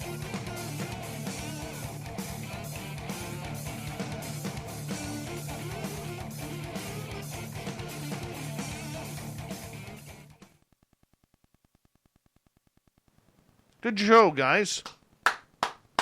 Thank you so much. That went fast. It did go really fast. Yes. Kind of impressed with that one. Keith, I am always like skull blown whenever we end our chats. I'm always just like, oh my gosh, I learned so much. She got wooed, Keith. She got wooed. Always peak woo. I'm tired. Ugh. I got another hour of work. Isn't that nice? Isn't that nice? 3 or 4. See, I don't work tomorrow, so tonight I'll be up until probably 2 or 3 in the morning. Not this kid, man. I got another hour and 15 minutes, and then I am lights out. I am literally going riding all weekend. So I'm working in the morning, leaving, hopefully, if it's slow tomorrow, leaving work early, and then going riding in the forest. Then I was going to go get more firewood on Sunday, but I said, screw it. I'm going to take a day off and just take a me day and go for a long, 8-hour drive. Ooh. Dave, are you going to check your gifting spot? Oh, yeah, of course. I'm checking my gifting sites this weekend. Of course I am. Yeah. What present are you bringing? I don't know. I may try and change things up. If I could ever rip El Ovni Volador's mask off next time I see the jerk, maybe I would do that. Take his mask over there. Just take a 6-pack of Kokanee. I have thought of leaving beer. Beer. Dave, I left beer on top my rock pile as a thank you during my experience. Did they go? It was more like how I was being kind of spoken to, and it was like, no, leave your tablet or take that book with you. I ran down from the rock pile and I was putting all my gear in the back of my car, all kind of giddy. And it was like that voice. It was like, take the beer to the top, say thank you. And so I was like, oh, holy shit. So I grabbed one of my beers. I ran it up to the rock pile and I said, thanks. So. But did it disappear? I went back and checked and it was gone. I can't say that another human, didn't go and get it, but I mean, come on, it's a 20-foot tall rock pile. True. Who really goes to the top of that besides the Weirdos? Half crazy UFO chick? So true, very true. Yeah, I don't know. Maybe I like the gifting thing. Maybe I will bring some beer tomorrow. Just remember, you don't leave just the empty bottles. That's true. Mine was full. You leave the real deal. Oh, yeah. I looked at it this way. Beer has been around since the beginning of mankind in some way, shape, or form. We haven't had a civilization without beer. So it's a good gift. It's a universal gift. Stands the test of time. Very true. You want to try something really nice? You want a nice alcohol? Try honey mead. Honey anything, I think, goes hand in hand with that beer part. Yeah. I used to think the same thing about ketchup until I tried one meal. No, my cousin used to swear by ketchup and ice cream. Ew. Well, that was what I found out, but I was always taught never judge something until you've tried it. So I tried it. Just do yourself a favor, don't. Oh. All right, guys, I got to go. I got to get ready for the news here. Much love to both of you. And, Keith, we will talk to you on November 5th. November 5th? November 5th. Or, hold on, the 6th. Sorry, yeah, the 6th. Well, we may well talk on the 5th. I don't know. Yeah. All right, buddy. Talk to you guys later. I'm on ketchup and ice cream. Ew. Yeah, go ahead. Ew. That's right. Bye, everybody. Bye. Bye. There we go. They're gone. Bye. See ya. See ya. Goodbye. Good timing. Nicole and Keith, beautiful people. We're lucky to have them with us in our SOR family here. Here we go.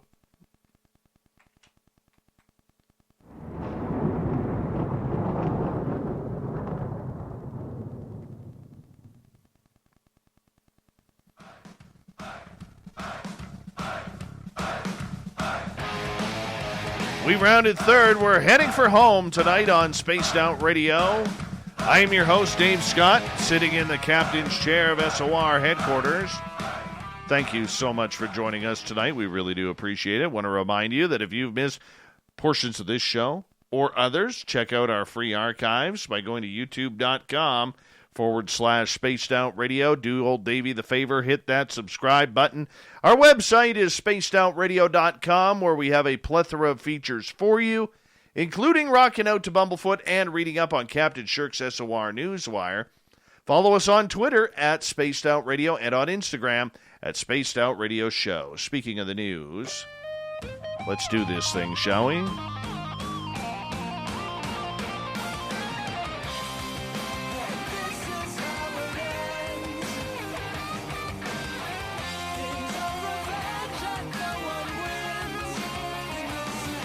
The news is always changing, which is why we bring you the SOR Newswire at the back end of every show, where we get to the weird, the strange, the wacky, and sometimes the far out there. A Utah man stole the truck because he said he wanted to rendezvous with aliens, but then he felt bad for taking it. He later returned the truck to the 7-Eleven store. Bryce Gerald Dixon has been accused of theft and 3 attempts to escape an officer custody. He told police that he needed the red pickup truck that he returned so that he could get to the Coliseum to get on a flight with alien diplomats. Boy, does this story fit tonight.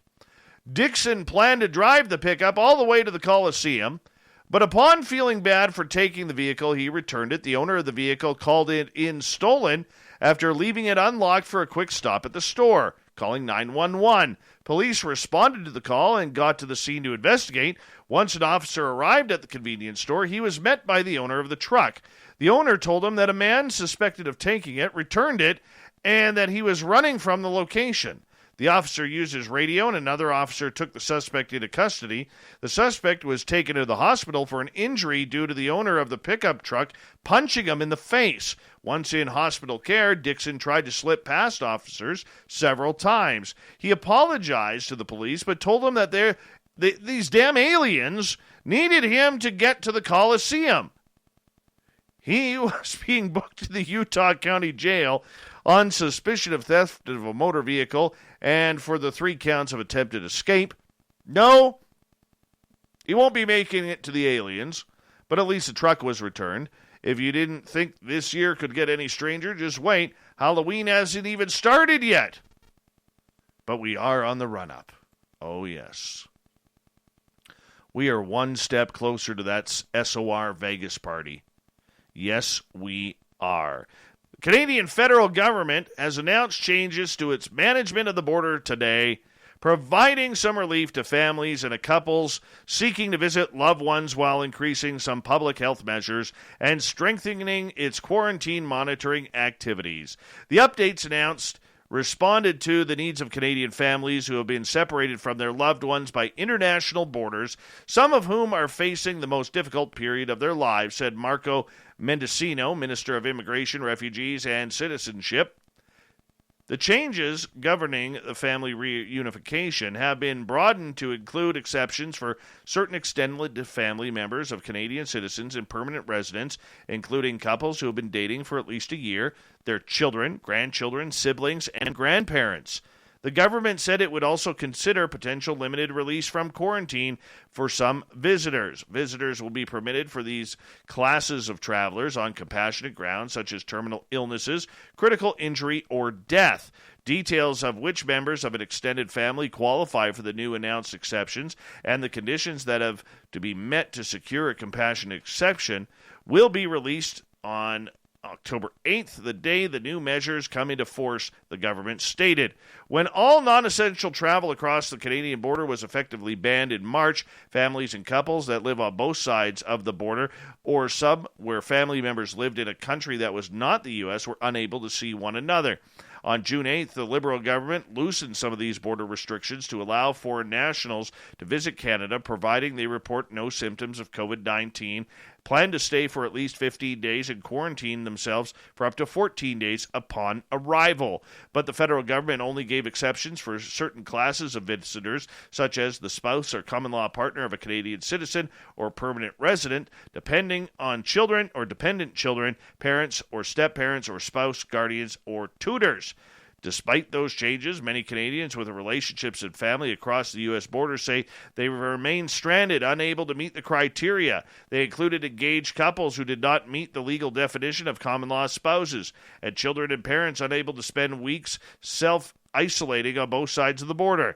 The guidelines for visiting, which require a 15-day minimum stay for family members with 14 days in quarantine, remain an obstacle for people in some professions, such as essential healthcare workers, who said they were unable to take time off. Oh, I can't wait for the border to open. I need a Vegas fix. I do. You know, the amount I talk about Vegas, we should either A, move the show there eventually, or B, we just need to have a big party there once the border opens. I say we start with B. A Northrop Grumman Antares rocket blasted off from Virginia's eastern shore and boosted a Cygnus cargo ship in orbit loaded with 4 tons of supplies and equipment bound for the International Space Station. The most prolific equipment heading up into space? A more female-friendly bathroom? Yes. How much does a female-friendly space toilet cost? How about $23 million? When the astronauts have to go, we want to allow them to boldly go, quipped Jim Fuller of Collins Aerospace. Running 24 hours behind because of the ground software issue, the rocket's 2 Russian-built RD-181 first-stage engines thundered to life, instantly pushing the Cygnus cargo ship skyward from the Mid-Atlantic Regional Spaceport, otherwise known as Mars, at NASA's Wallop Islands, Virginia. Launching directly into the plane of the space station's orbit, the 2-stage rocket completed the climb into space in just 7 minutes, releasing the Cygnus supply ship into its planned preliminary orbit 2 minutes later. If all goes well, the spacecraft will catch up with the space station sometime Monday. Meanwhile, 27 minutes after the Antares took off, SpaceX engineers at the Cape Canaveral Air Force Station in Florida tried to fire off a Falcon 9 rocket carrying a third-generation global positioning system navigation satellite for the Space Force. But the countdown was aborted on computer command 2 seconds before the engine ignition. It was the second launch abort in 2 days for SpaceX's normally reliable Falcon 9 program, following a scrub at the T-18-second mark this past Thursday that grounded another Falcon 9 carrying 60 Starlink internet satellites. There's no immediate word what went wrong in either case for SpaceX. Sticking with SpaceX, hold on, let me get rid of this ad here. 2 residents of Boca Chica Village, Texas, say that SpaceX has given them a Friday deadline to accept an offer to buy their houses. Elon Musk's SpaceX is trying to force longtime residents out of their homes in the small community.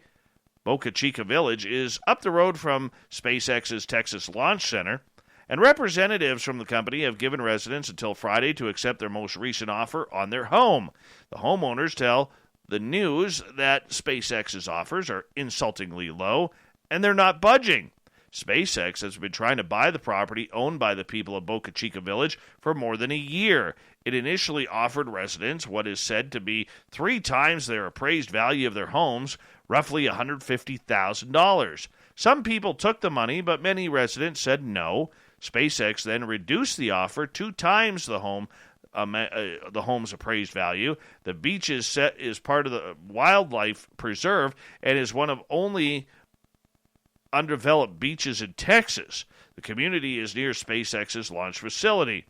So this is getting real interesting because literally SpaceX's senior director of finance told Boca Chica Village residents that this would be their final and best offer and threatened the company would need to pursue alternative means to obtain their homes if the people of Boca Chica Village turned down the money.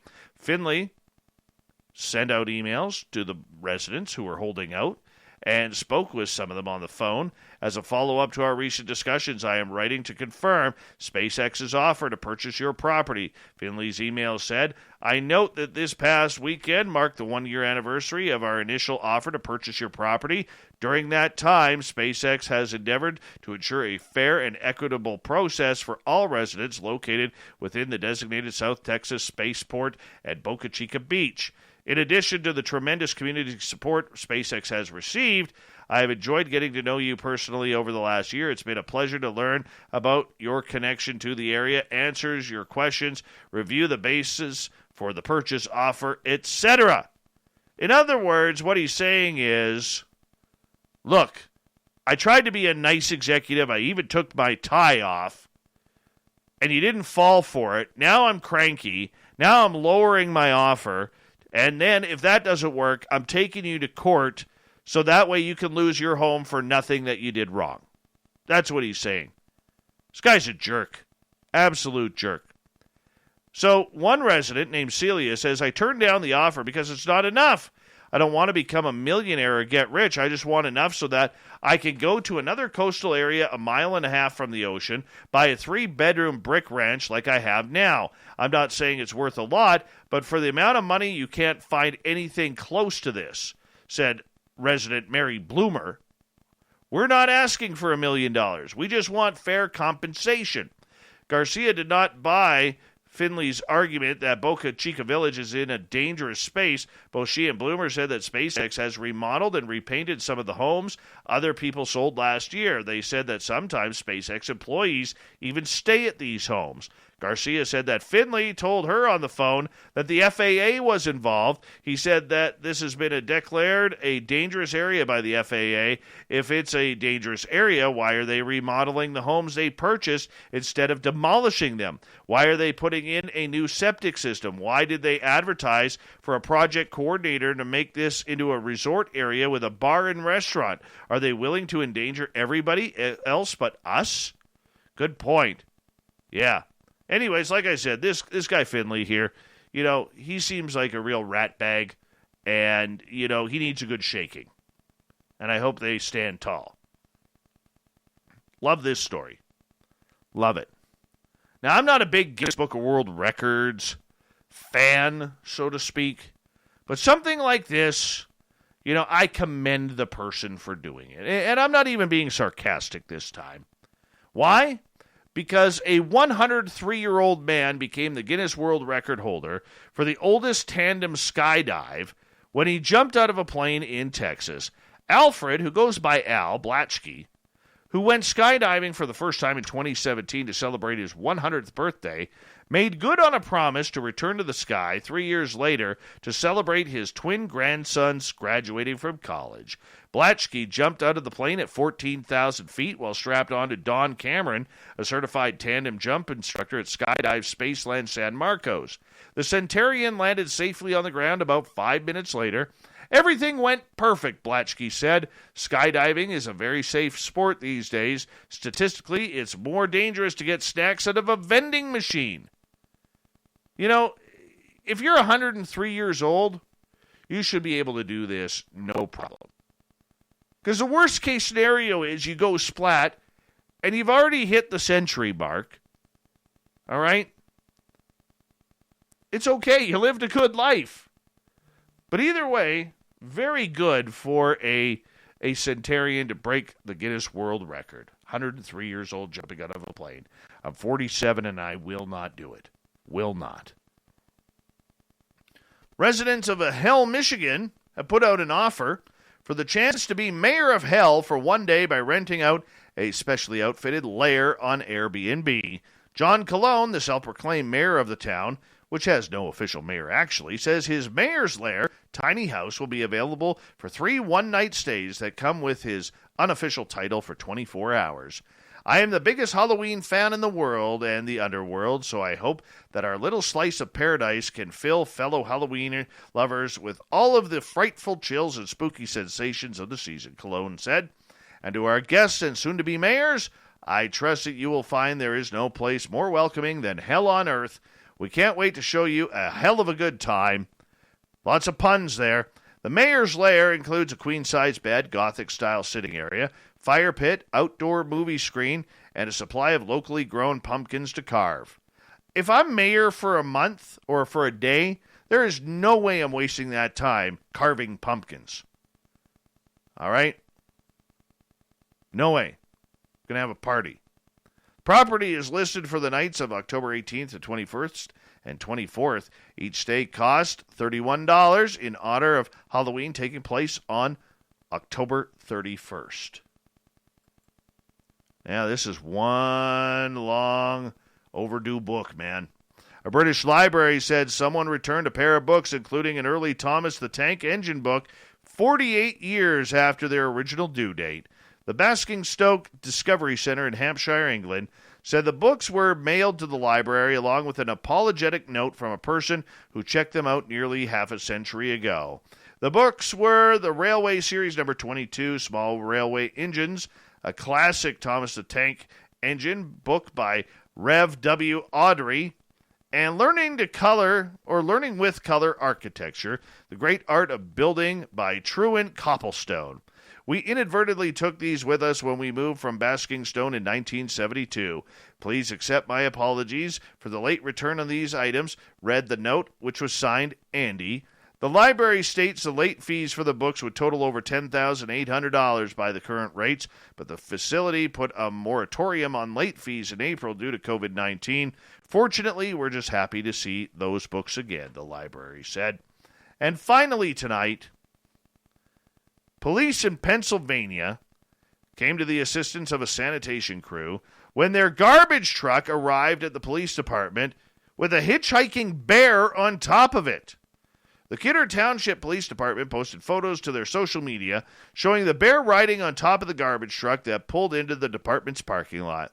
We could only assume it was sick of going for the small amounts of trash in the garbage pails and went for the big prize, Officer Moreau stated. Of course it did. It's a bear. They're not stupid. They may be lazy, but not stupid.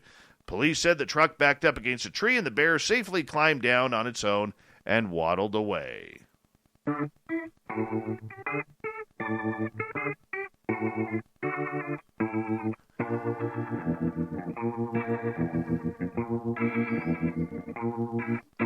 Thought of the Dave happens every night at this time, where we ask a question on our Facebook and Twitter pages and read your responses on the air because we love the audience participation around here.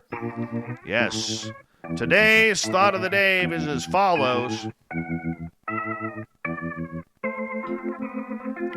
What's the best woo story of 2020 so far? Caden, the 40-plus horses that were mutilated over in France. Alex Mistretta, he put a shirt on today, so obviously he's a little down and depressed. Because doesn't matter. Until there's money available and qualified people are paid to investigate, they're all just stories we can't do anything about. Thanks, Alex. Take your shirt off next time. Yeah, Alex, he gets cranky when he has to wear a shirt. I don't know why. Just does. I asked him the other day, I said, well, why do you get so cranky if you have to wear a shirt? It's because he played beach volleyball all the time, and he goes surfing. California guy.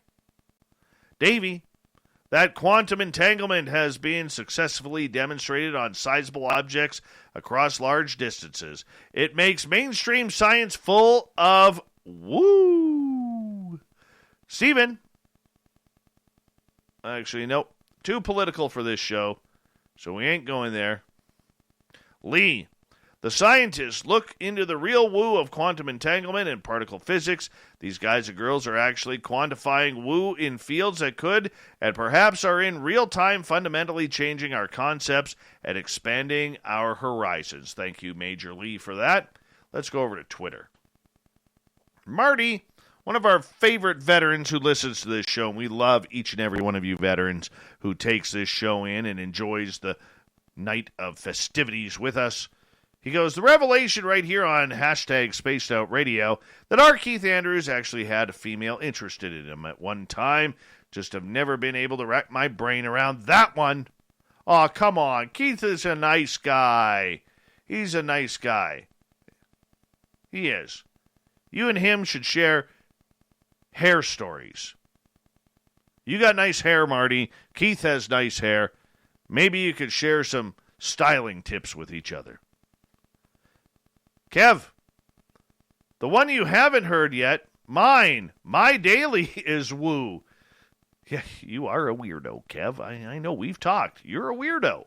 Nathan, random guy showing Dogman on Facebook from his back door. Most woo for me. Derek, was the R Keith Andrews revelation of eating aliens in 2020? No, that was last year. Little Richie G, my spoon. John, that dog story from 2 nights ago. 4-month-old vanishes for 5 years. Sammy, I think. That story was epic. Dominic gets a final word on this one for tonight. There are still people out there thinking the world is flat.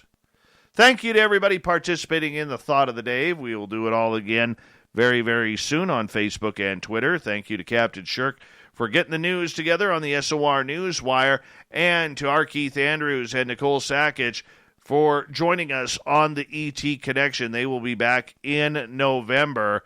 And a big thank you to all of you for a wonderful, wonderful show. The one thing I love about shows with Keith, we really get into the snark a little bit. We have some fun with it, and you guys all enjoy it. I read the comments in the chat rooms and on Twitter, and you make me laugh. Yeah, you do. I may not show it on camera, but trust me, on the inside, I am busting a gut. We got Mr. Ron Bumblefoot Thal rocking in the background with Little Brother is Watching. Bumblefoot is the official music of Spaced Out Radio, rocking us in and out of every single show. Get your horns up for the guitar god himself.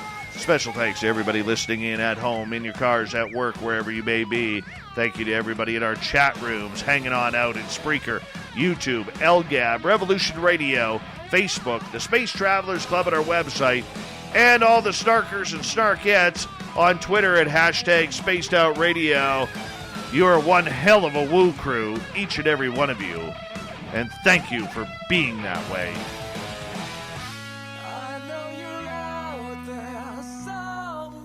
Remember, this show is copyright by Spaced Out Radio and SOR Media Ventures Limited. Thank you so much for choosing to share your evening with us, because together, my friends, Make a mistake. We're watching. we own the night. Mr. Bumblefoot, we need a favor. We need you to take us home.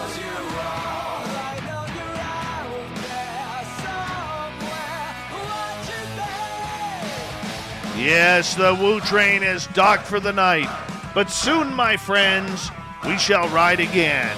Your seats are always available. Your tickets never expire. And if you want to bring a friend, we have room for them too. Have a great night. Good night.